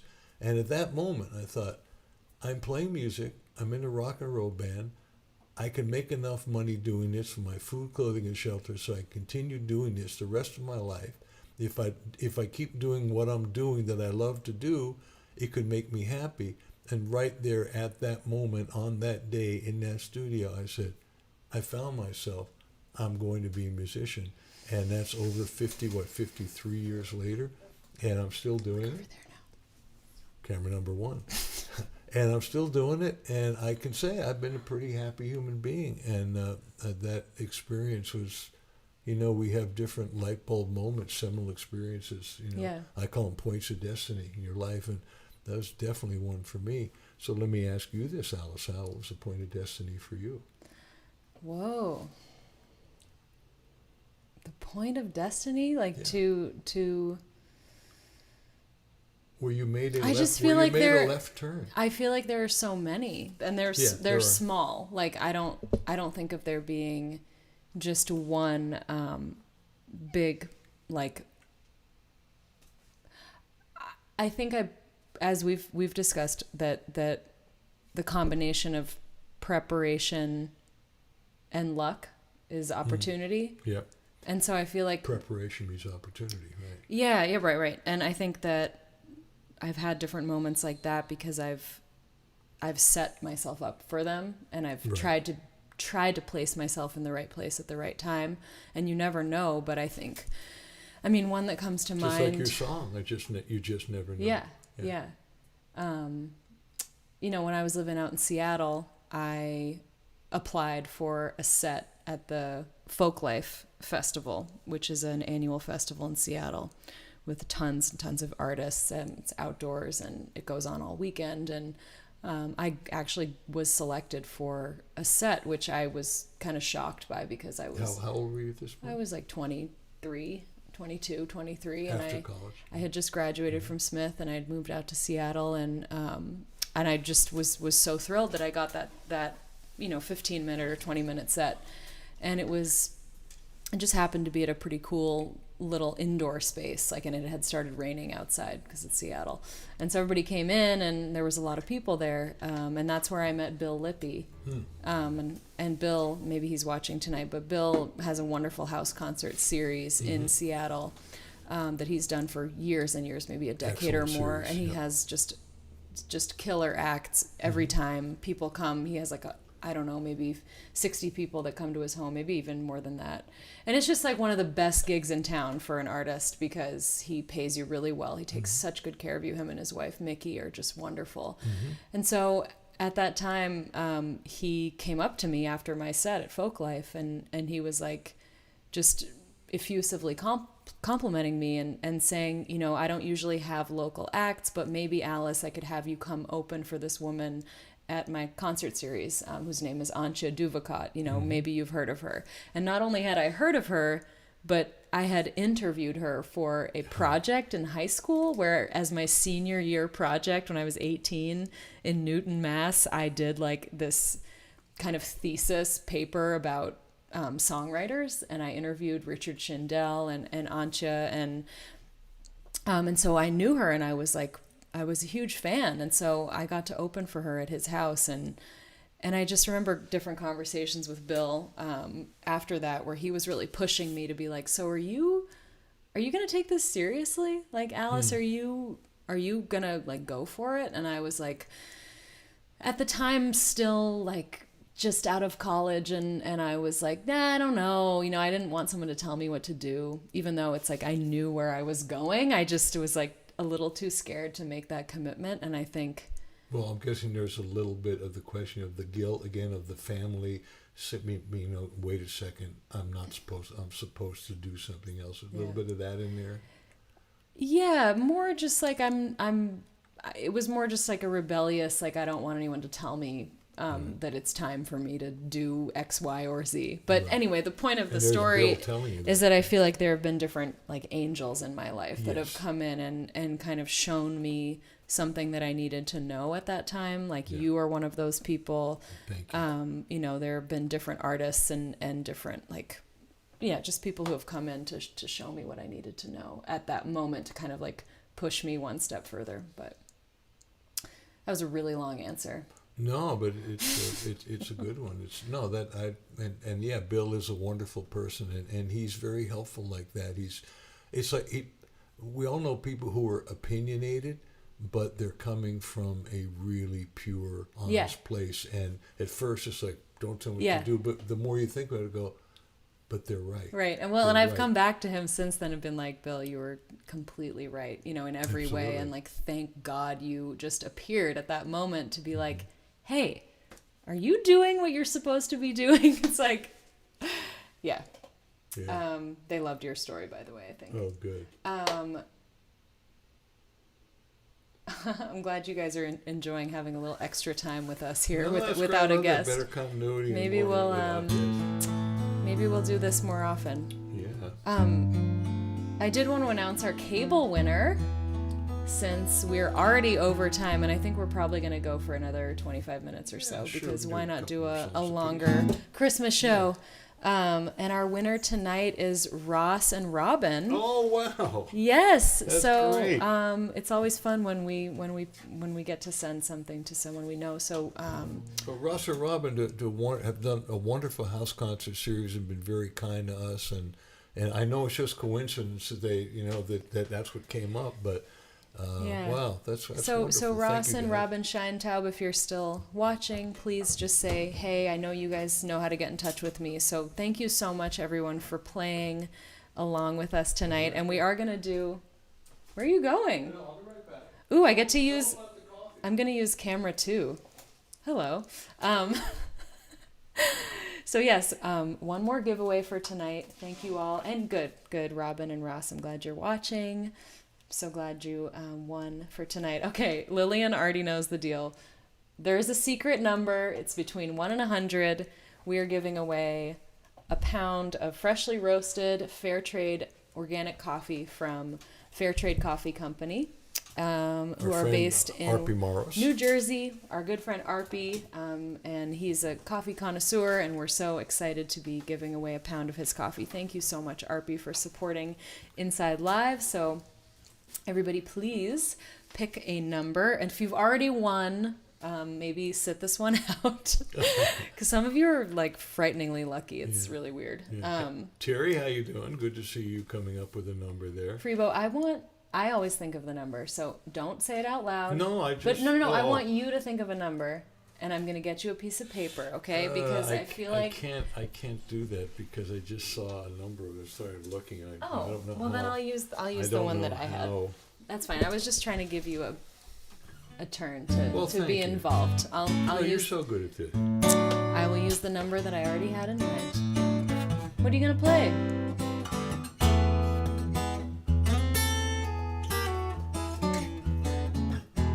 I think. We're talking about it's never a good time to be poor in history, and there have always been poor people, and it's really sad when you think about it that, especially with, the Industrial Revolution and all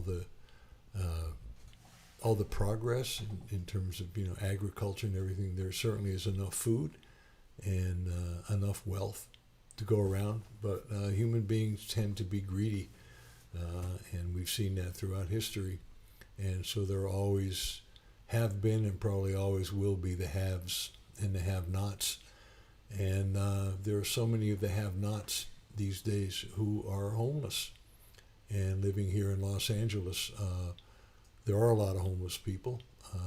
It's probably one of the better places to be if you're homeless.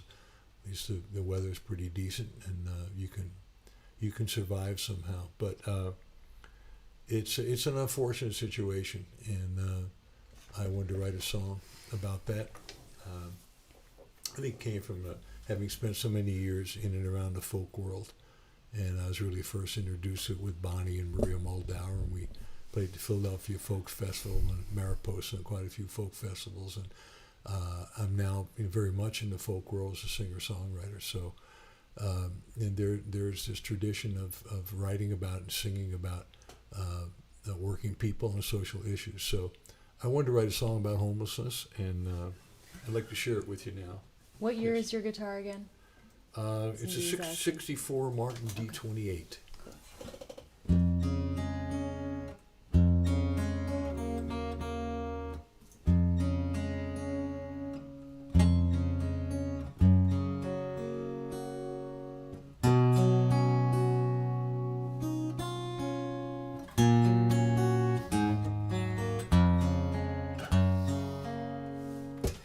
Song's called When There's No Place Like Home.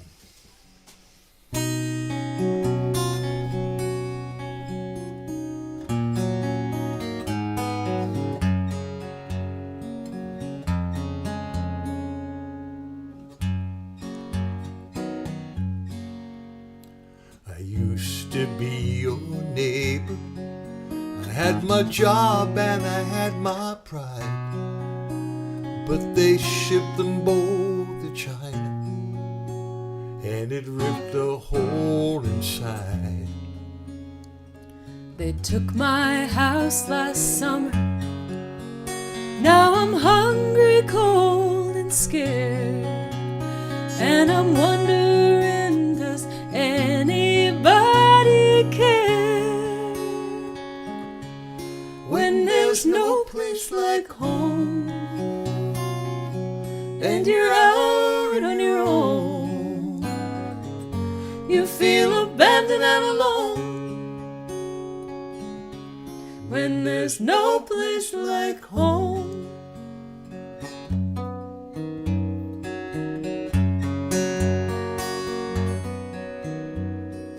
I used to be a hero, the strong, the proud, the few. When duty called, I stood up tall for the red, white, and blue. But no hero's welcome waited when his damaged soul returned.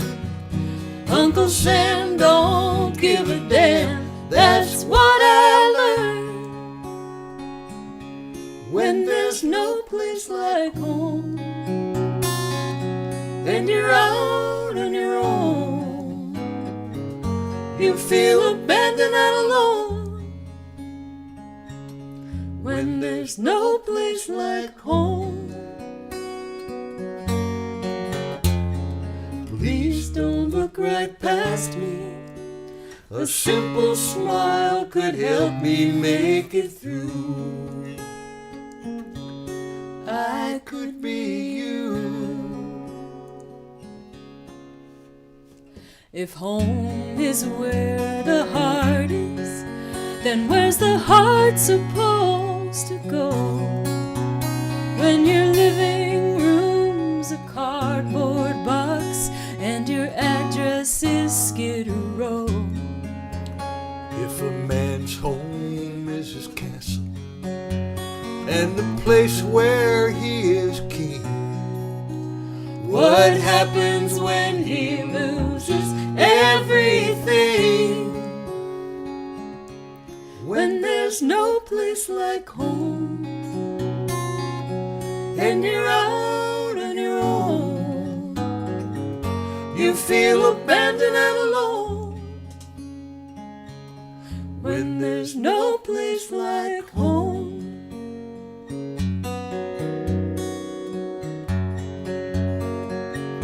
When there's no place like home.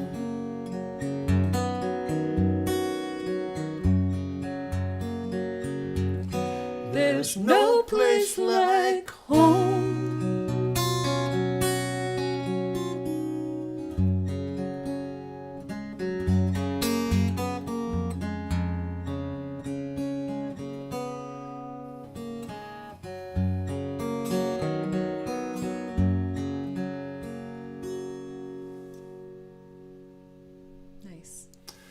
Yeah, that song was not originally written as a duet, but once Alice and I started working together, thought about it and thought, well, gee, why can't there be two characters in this song? And so we turned it into a duet, and hope you enjoyed it. Thank you, James. James Yeah. Nave. Appreciate that little comment. And about Alice's camera work. She's kind of multitasking here, where she's singing and I am. That was the switching perfect cameras. opportunity because I wasn't playing an instrument. Yeah, I kind of noticed that while I was singing. I was like, oh, that's kind of cool what you're doing there. I like that. Hope you guys enjoy it as well. Yeah, I just want to mention our winner for the coffee. Oh, yeah? The number I chose was 21 because we're all excited for it to be 2021. Yeah, we are indeed. And the person who I believe was closest is Jean Fahey. So Jean, if you are still What number watching, did Jean pick? Jean picked 20. That's pretty close. So Jean, if you're on here, please say hello, and why don't you just go to alicehowe.com and send me a message on the contact form and give me your address and your contact info, and we'll make sure we get that coffee out to you. Thank you to Fair Trade Coffee Company for donating that prize for you guys. And with all these, with our sponsors, we really are grateful to them. But get in touch if you're going to, rather than do the Starbucks thing. I don't think they need the money, but somebody like our friend Arpy, who does it on his own, who roasts his own coffee, and it's just as good. Actually, it's better. It's even better. You can support. We really. I know he would appreciate it. We'd appreciate it. Besides us being able to give away, but you can support him. So just look up. Is it fairtradecoffee.org? Yep. Alice? Fairtradecoffee.org, and you can order some, and you'll be helping out the little guy and enjoying some good Joe at the same time. Alice, what do you got? I want to play Twilight. Twilight.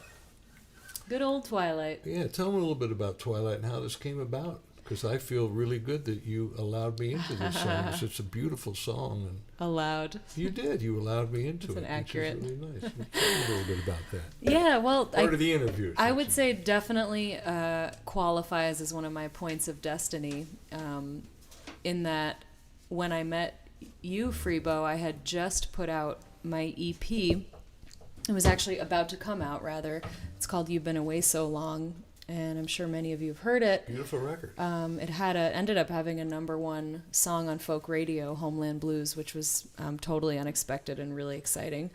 But at that time, I had kind of just finished a project, and I wasn't really thinking that I was going to immediately start a new recording project. But I ran into you at Folk Alliance, and it just kind of took me on a new path. It revealed a new direction I had an opportunity to go in working with you in the studio when you offered to produce my record. So I kind of got going on writing again, which I hadn't been doing. Whenever you get into like recording mode, I feel like sometimes you can kind of stop writing, but it reignited that for me. And also you had shown me some things on the partial capo. So I took that home, and I was actually on a trip with my mom down in Florida. We were at the beach with a couple of friends of hers who own a home down there. And so I was like the kid among like the grown-ups. And so I got to go walk by myself a lot, which I really enjoy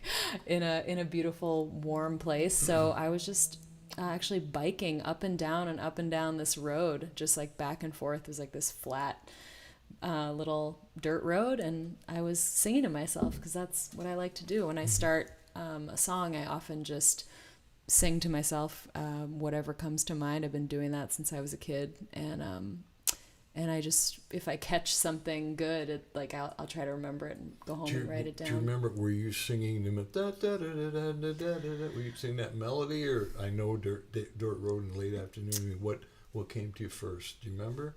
And was it on your bike? Yeah, I was on my bike, and I think it was probably that first line, just I know a dirt road in the late afternoon, because a lot of times a way that I will start writing, if I don't have something in mind, which I don't usually, is I'll just kind of describe what I'm feeling in that moment, what I'm seeing or what I'm feeling, you know, and I think I'll just let that take me somewhere. And I don't have an expectation of where that's going to be. I just kind of open myself up to that possibility.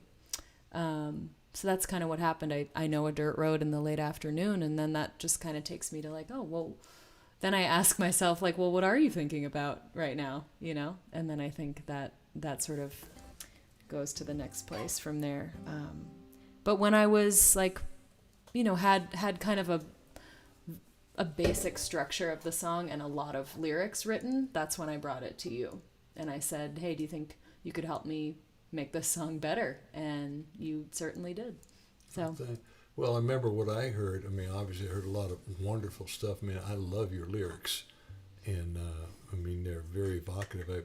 I wish I could often, I mean, look, we all write from different perspectives, but the way you write your lyrics are just gorgeous, really beautiful poetry. Thank you. But I remember hearing, and maybe you coming from the folk world, I remember thinking it's really rambling a lot, and I'd hear a good idea, but then I kind of hear it go, and after a while it would lose me. So I guess I kind of took up my role at first as editor, saying, well, wait a second, this is superfluous, and here's the meat, here's what you're saying, and kind of helped you say, how about this, and put this together, and then I think came up with the bridge, or helped, just made some suggestions. But yeah. I know it was the first time that you allowed a co-writer to come in, because when we do this, it's very precious stuff to us. Yeah. Our creativity is very tender. It's really personal. Very personal. So the fact that you allowed me in, you know, meant a lot to me, because you'd never done that before. And I know you're resistant to it, but and for folks out there, I mean, I admire you, but I think I admire anybody. And I know I had to come to it myself too. At what point do you hold on to something that you feel is really valuable? And at what point do you let go and think, well, yes, maybe, but maybe somebody else has something more valuable. Yeah. And then before you know it, you get into a co-creation. And those can be incredible. And the fact that you did open yourself up means a lot. I mean, since then, we've done some really wonderful work together. And I know that a lot, like that last song, No Place Like Home, I mean, that's totally a co-write. I'd never have written that song without Karen Taylor Good. It just wouldn't have happened. Yeah.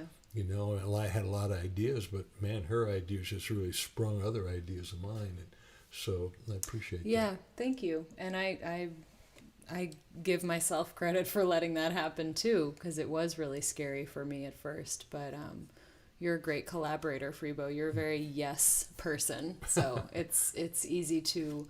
I can be a little bit more like, no, I don't like that idea. And I know all that. can. We all can, absolutely. But, you know, we have our preferences and tendencies and the ways that we write. And I think, you know, you and I do write in really different ways, but that doesn't mean that we can't help each other kind of reach greater heights in each of our respective writing. So, and it's true. I was definitely like I would over-explain everything in my songs, I think, and I've really been able to like become more comfortable with saying less and just like trust that if I say it really well in fewer words, that it will come across the way I want it to. Yeah, which particularly in a song. I mean, a song is a 4-minute structure. Yeah, I mean, it's pretty. Yeah, it's tight. Yeah, that's what's so challenging about it. Yeah. And what's so satisfying when you get a really good line, because it's like, oh, yes, that's exactly what I wanted to say. Yeah. And Jean, I'm so glad that you are enjoying the show. And she picked 20 because it's her anniversary date. Oh. 8/20 is also my brother's birthday, so that's really cool. And I'm happy we'll be sending you some coffee, Jean.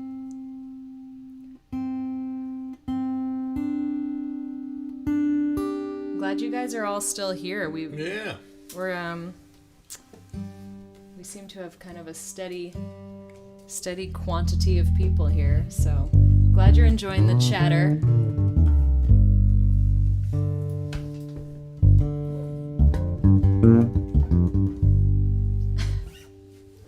Twilight.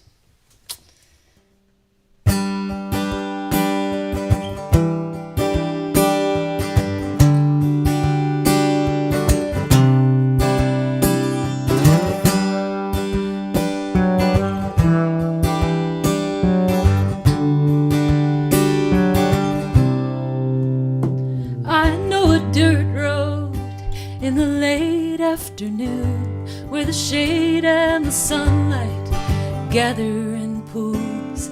There are trees to the right, twisted and wild. To my left is the sea like a glimmering eye. Well, I'm not the first one, and I won't be the last, who's come to this crossroads and breezed on past.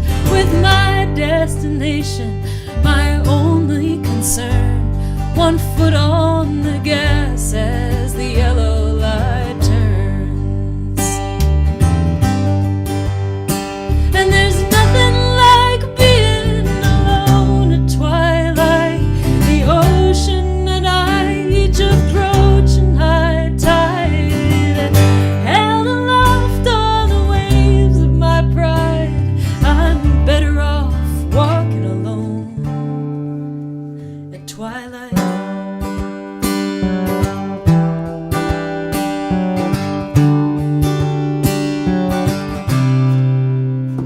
My lover is steady, and he tells me be still and take a deep breath. He's hoping I will, but my mind keeps on racing till I'm far out of sight, at the end of the road, on the threshold of night. And there's nothing like being alone at twilight. The ocean and I each approaching high tide, held aloft on the waves of my pride. I'm better off walking alone at twilight.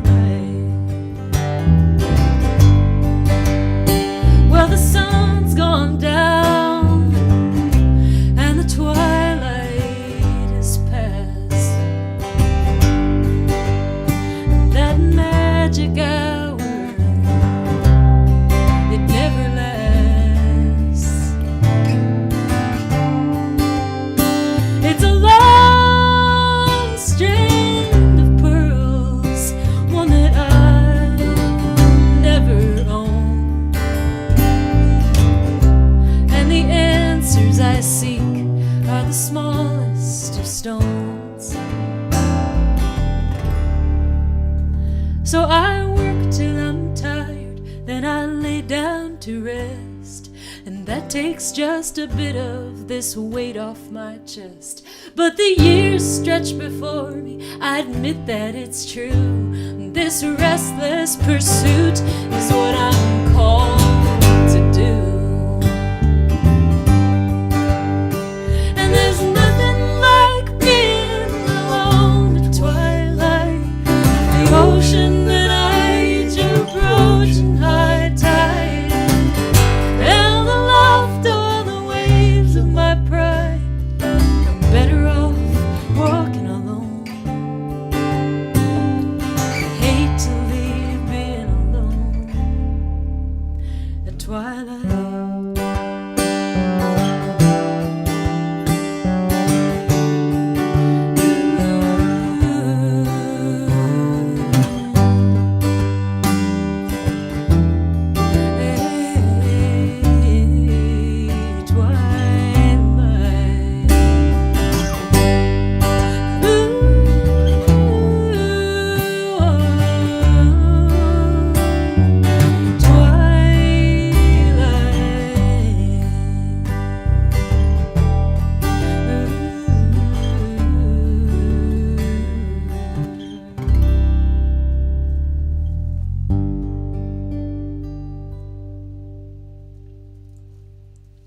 Beautiful. Thank you. Why don't you put another one away again? Do another song. Another song? I was Yeah. going to say, you take us home. Well, do a song, then I'll take a song. Okay, if you insist. What should I play? I don't know. You got lots of choices. You've got I sure new do. songs, got old songs, you got covers. Oh, I know what I can do. Just while you're thinking of that. What? Watch this. Oh, It's- yes. It's Christmas. Oh my God, it's time. It's time. You can. You guys, special surprise. While you're here, I mean, Only because I can do it. Wait, are you gonna bring it in here, or should No, I? I can't. Oh, Just okay. stay He's right on a here. tight leash. All right. I'm on I gotta. a tight leash here. Oh wait. I could sort of maybe kind of, but not, now it can't quite fit in here. You're gonna have to.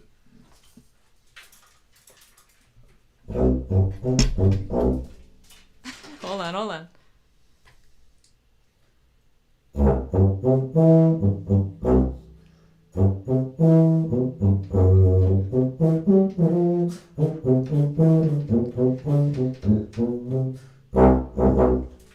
Anybody recognize that?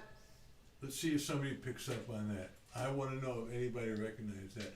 But here's something for your holidays.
Merry Christmas and Happy New Year, everybody. Thank you, Freebo. By the way, some folks did recognize that. Really? Let's see. The comments are a little farther up. But Yeah, I want there to were see that. several Peter and the Wolf Very good. Yes. comments. Peter Good job, and the Wolf. everybody. Serge Prokofiev. Wow. Cool. Yeah, see the Christmas lights? Don't you love that? It's a little Christmas tree. The Christmas tuba. Christmas tuba. All right, folks, we will end with a couple more songs here.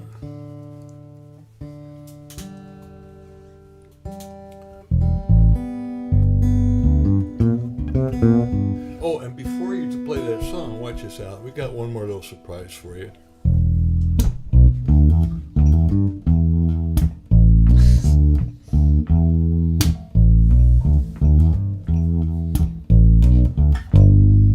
Born on a bad sign. I've been down since I began to crawl. If it wasn't for bad luck, I wouldn't have no luck at all. Alright, this one's for you, Freebo. Born with a mustache. He's had a frown since he began to crawl.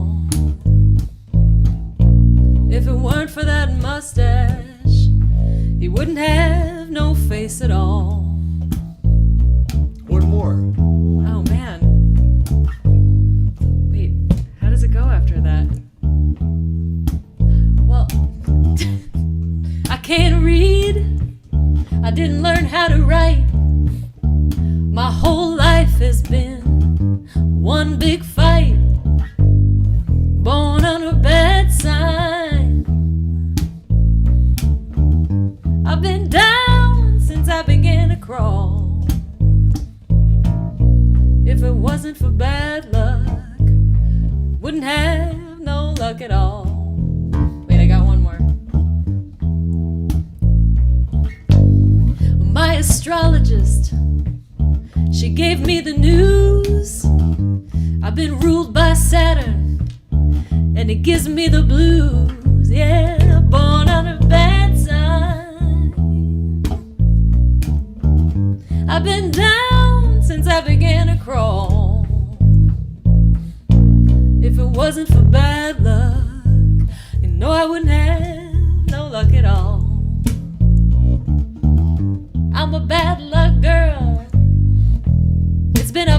lucky year. Yes. Bad luck all of my days, yeah.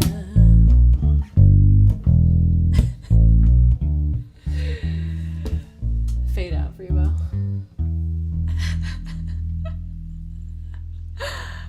Oh my God, yep. Maddie, you're right. Maddie's commenting with the next verse. I didn't feel that verse in particular applied so much to me, although I thought maybe I could tweak it. Wine and women is all I crave. Yeah, that's not quite appropriate. Not quite. Yeah. But, and it turns out that Albert King couldn't read. We just found that out recently. He couldn't read, he couldn't Jimmy write. Vivino told us that. Yeah. God, that is really interesting. But he did all right. He sure did. He sure could play the guitar and sing the blues. He had the music. Music knows no boundaries. Hey, thanks for that, Debbie. Glad you're watching. And thanks for yesterday. Appreciate everything. Working well. Inside, folks. The show is Inside Live. So. Yeah, we just want to let you know that we appreciate you tuning in and watching this. And we do this every Wednesday. Next Wednesday is our friend Jeff Fielder from Seattle, and Alice introduced and his wife me to Tekla Jeff. Waterfield. The two of them have put together a duo. Jeff is a really good friend of mine from my years in Seattle, and he's played on all of my records. And I just think he's an incredible musician on every level. Is. He's honestly like top 5 guitar players ever for me and for Freebo. I think I've converted you as well, as friends that we have. I'll put him in my top 10. Okay, well, you know more people than me. That's right. I have to be fair to the Jeff ones is I knew great. before Jeff. He and his wife have a beautiful duo. They've been putting out some music. So next week, that's going to be the show next week, the last show of 2020. 2020, oh my God. And we're going to be back in January. Don't worry, we're not going anywhere. Yeah, we're going to be back at Norm's for a couple of things. And at some point, we're going to have some of the folks we had on early on, like Lawrence Juber. We just did a very nice session over at his house a couple of days ago. It was beautiful. Thank you for that, Lawrence. And we'll probably have Albert Lee back on and Jack Williams and some of the people we had early on. And we've got a lot more folks coming up.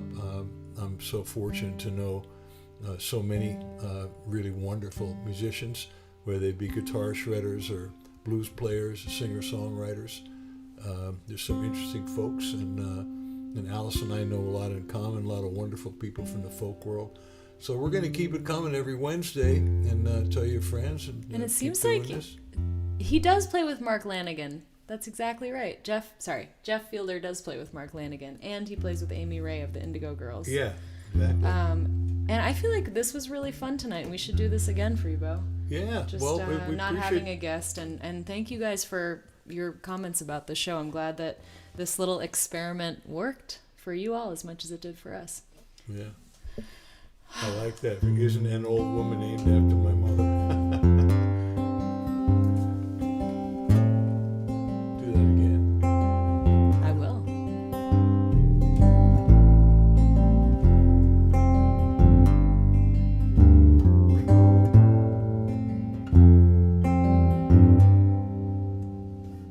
June is a dream, I've had it before. The sweet summer breeze coming through my screen door. Don't wake me up, I'll be begging for more. I'll always let you in. Pieces of fate fall into my hands. What we did that night wasn't part of my plans. Hard to accept when you don't understand, but I learned not to feel ashamed. You can run, you can hide, but it don't give a damn for your pride. Oh, I'm a happy fool, and love has no rules.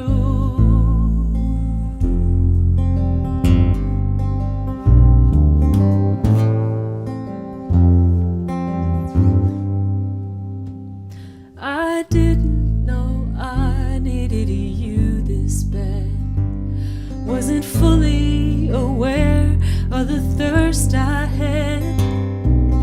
Now that I know, baby, I can't go back. I'll never be the same. You can run, you can hide, but it don't give a damn for your pride. Oh, I'm a happy fool. Love has no room.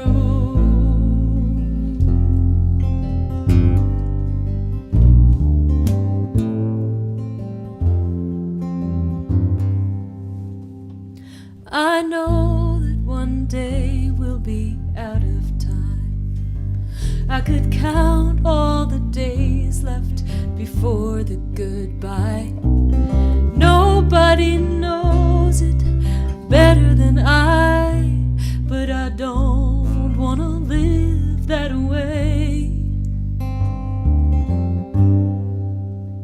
You can run, you can hide, but it don't give a damn for your pride. Oh, I'm a happy fool, and love has no room.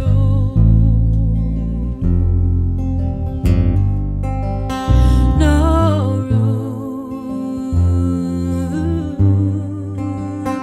No room.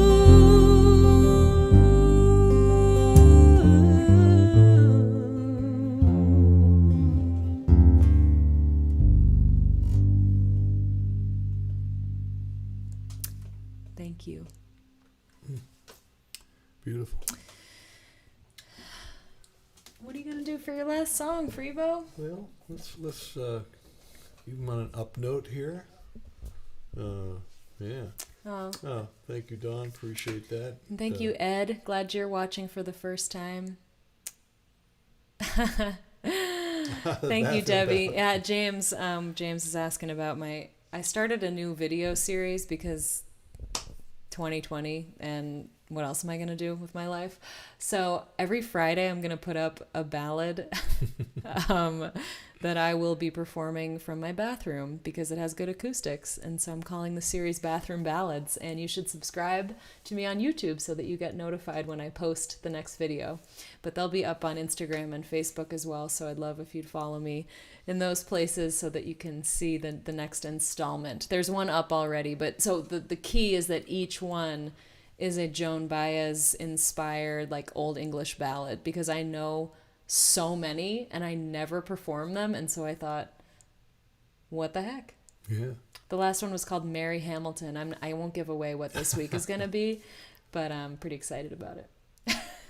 And Alice performs in the bathroom. Sometimes in a bathrobe, I saw. Oh, don't give it away. They have to go see it. Well, I just wanted a little somewhat provocative, but yes. And Lillian, you asked about what kind of mics these are. I'm glad you did. These are Audio Technica mics, and we're very grateful that Audio Technica gave us these mics.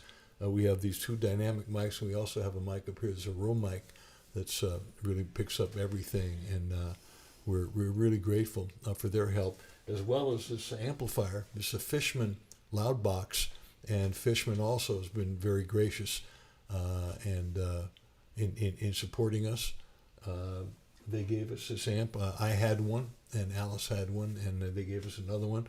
It's actually a guitar amp, but it works great for bass. I've got it at a very low level, but I actually have an XLR coming out of the back, and I have that fed into a little board over here. It's just an 8-channel PV board. We've got everything pretty much going into the board. Mm-hmm. Then I mix it to some headphones, and then Alice sends it out with OBS or Restream, whatever we happen to be Various using forms at the time. of witchcraft. Yeah, but the point is that these are Audio Technica mics, and we're grateful to them for sponsoring us, and Fishman, and to Cordial Cables, and thanks also, to Alert the Globe and Rock Seller Magazine for also putting up our show on their pages. We really appreciate that. And thank you all for watching. It's been just a real pleasure for us to get to know you guys and and get to have you here sharing this time with us every week. We're really grateful. We wanted to start this show ever since March, when the lockdowns really started, and we talked about doing a weekly show with a special guest, and this is our first time doing it without a guest and really just getting to hang out with you guys for like a full 2+ hours. So thank you for staying with us the whole time. I'm getting kind of hungry, I'm not going to lie. Well, I'll tell you what, but I'm going to do this last song, and then we're going to do one together as an encore.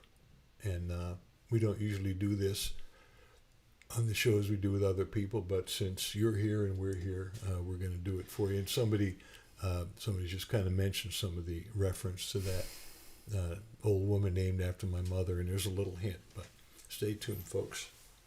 Alice, this is for you. Wait, what are we doing? Well, we're going to do If Not Now, When? And then we're going to do You Know What. Oh, you know what? You know what? I'm glad the sound is good tonight. Yeah.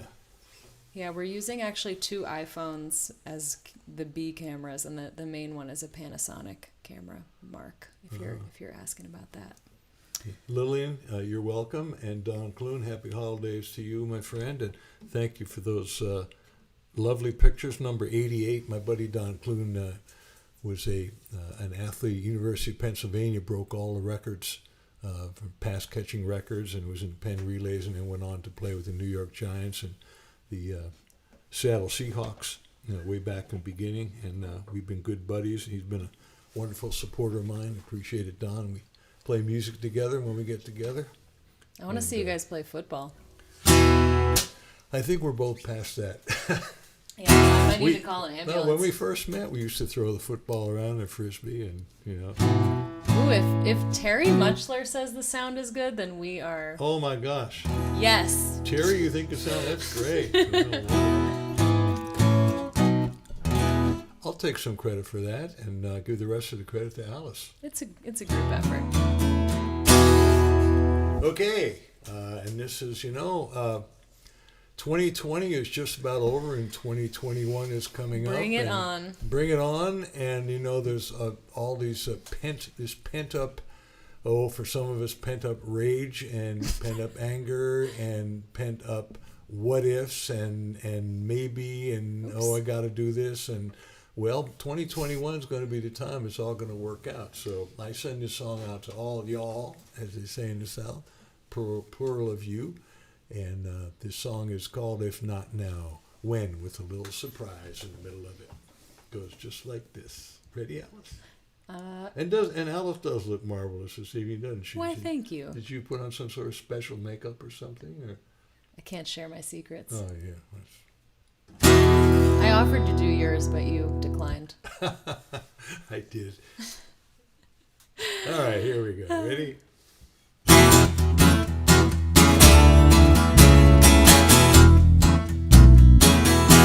When I was a young boy, I had these dreams. Time didn't matter, so it seemed. Now I'm still a dreamer, like I was back then. But time keeps screaming. If Not now. Am I camera one, Alice? Yes. Hundreds of heartaches, Don't ask me questions while I'm playing the bass. broken down plans, so many what ifs, and what if I can't? My fear held me captive, caged in a pen. It's time to break free, boy. If not now, when? Michael Jokum, I can hear you playing drums out. If not now, when? If not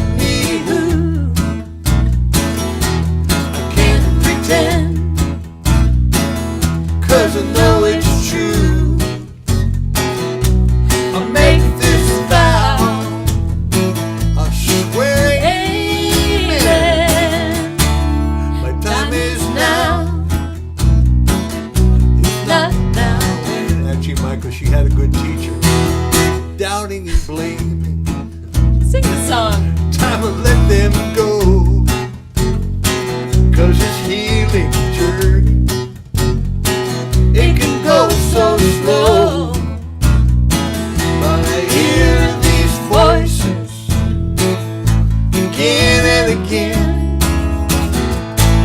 They keep on calling. If not now, when? If not now, when? If not me, who? I can't pretend. Oh no, 'cause I know it's true. I make this vow, I swear it. Amen. My time is now. If not now, when? Okay, Alice.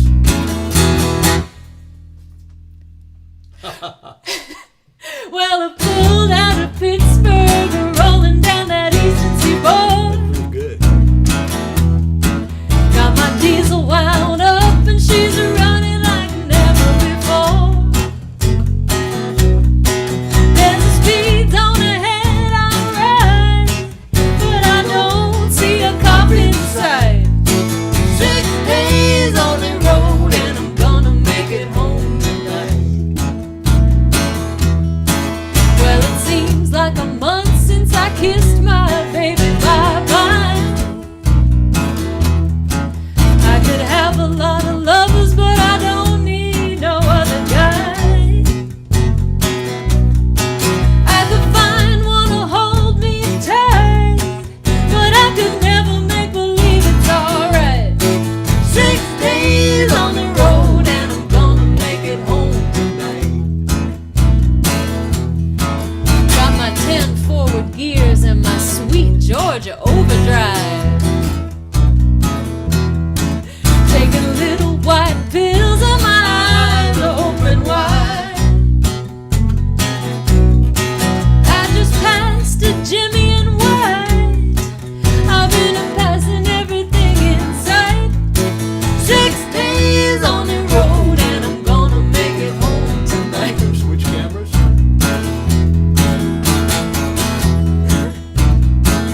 Go for it. Well, my rig's a little low, but that don't mean she's slow.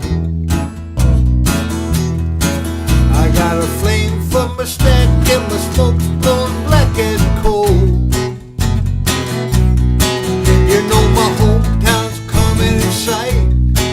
If you think I'm happy, you're right. 6 days on the road and I'm gonna make it home tonight. It's time to take this leap of faith without aiming. Hello to destiny and goodbye regret. Bye-bye 20. If not now, when?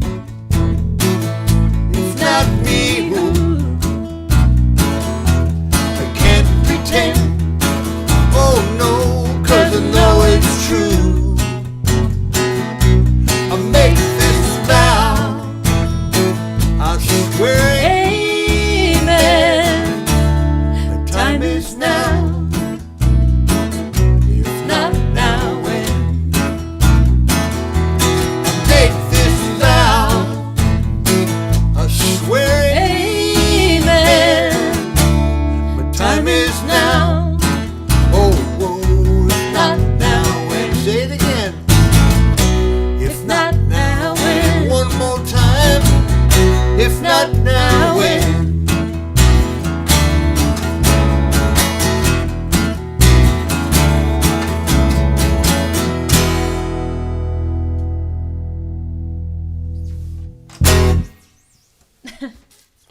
Yeah. The bridge. Somebody picked up the bridge. All right.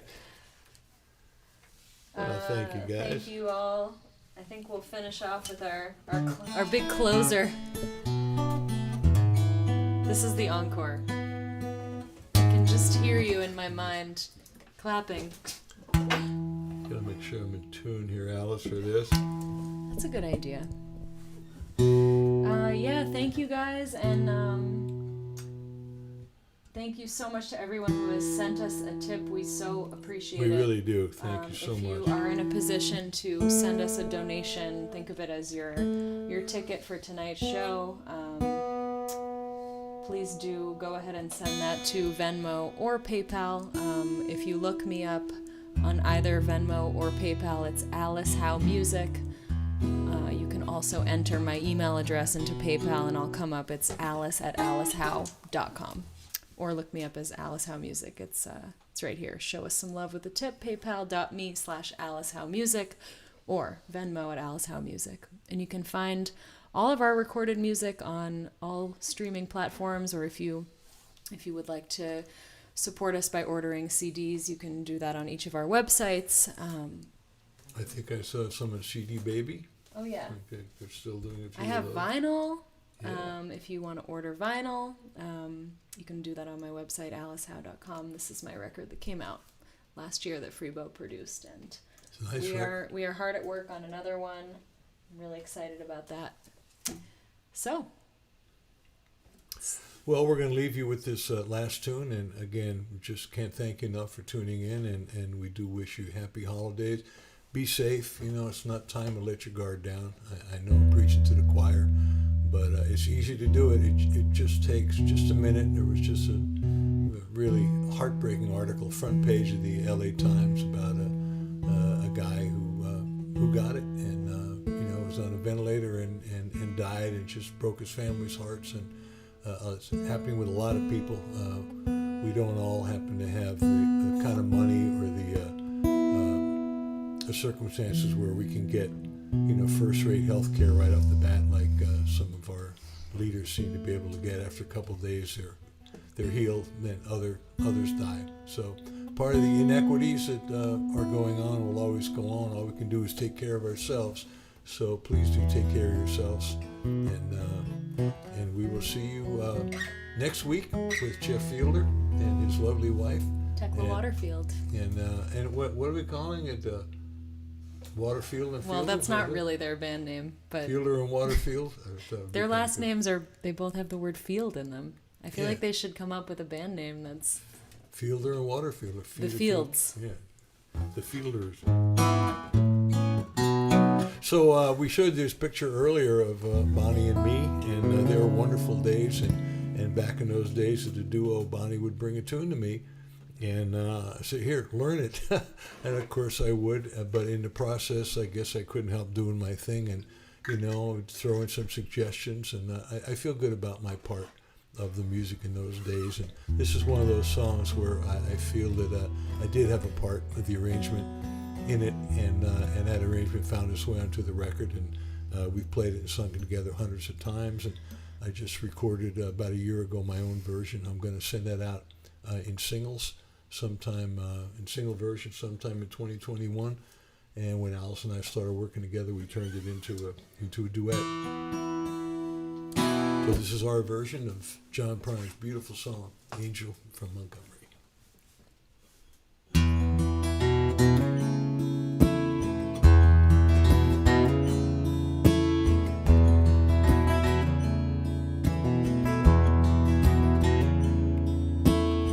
I am an old woman named after my mother. My old man is another. Child is grown old with dreams of thunder. Lightning was desire. This old house would have burned down such a long time ago. Make me an angel that flies from Montgomery. Make me a poster of an old rodeo. Just give me one thing that I can hold on to. To believe in this living is just a hard way to go.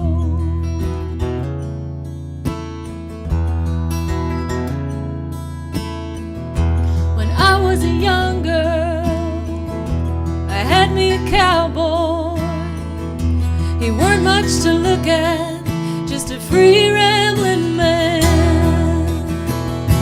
But that was a long time, and no matter how I tried, the years they just blow by like a broken down dam. Make me an angel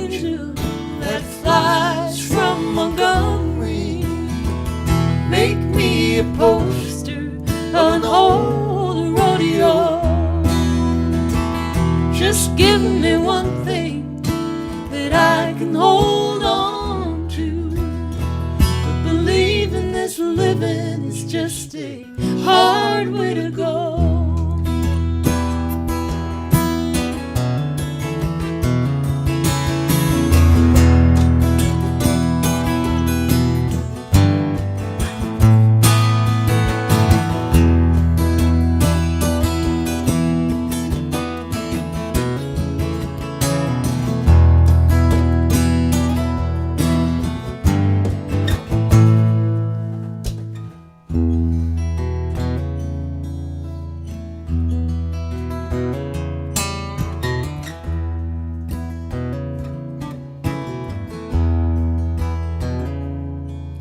There's flies in the kitchen, I hear 'em all buzzing, and I ain't done nothing since I woke up today.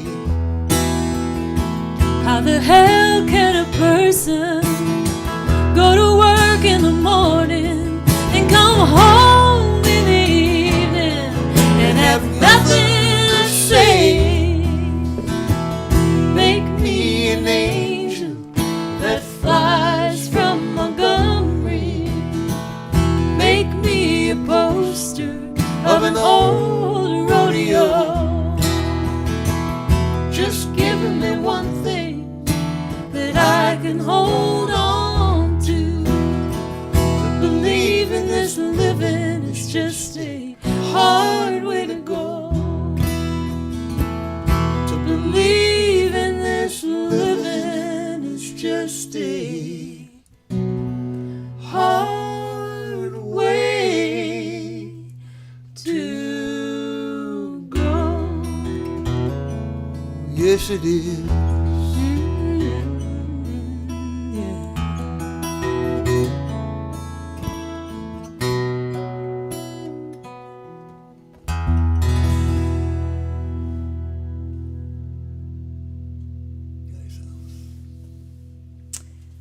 Thank you all so much. Wishing you happy holidays and Merry Christmas. And we'll see you next Wednesday and the week after that. Yeah. Love you all. Thank Love you. all. Really, thank you so much. Good night, Have a good one. everybody.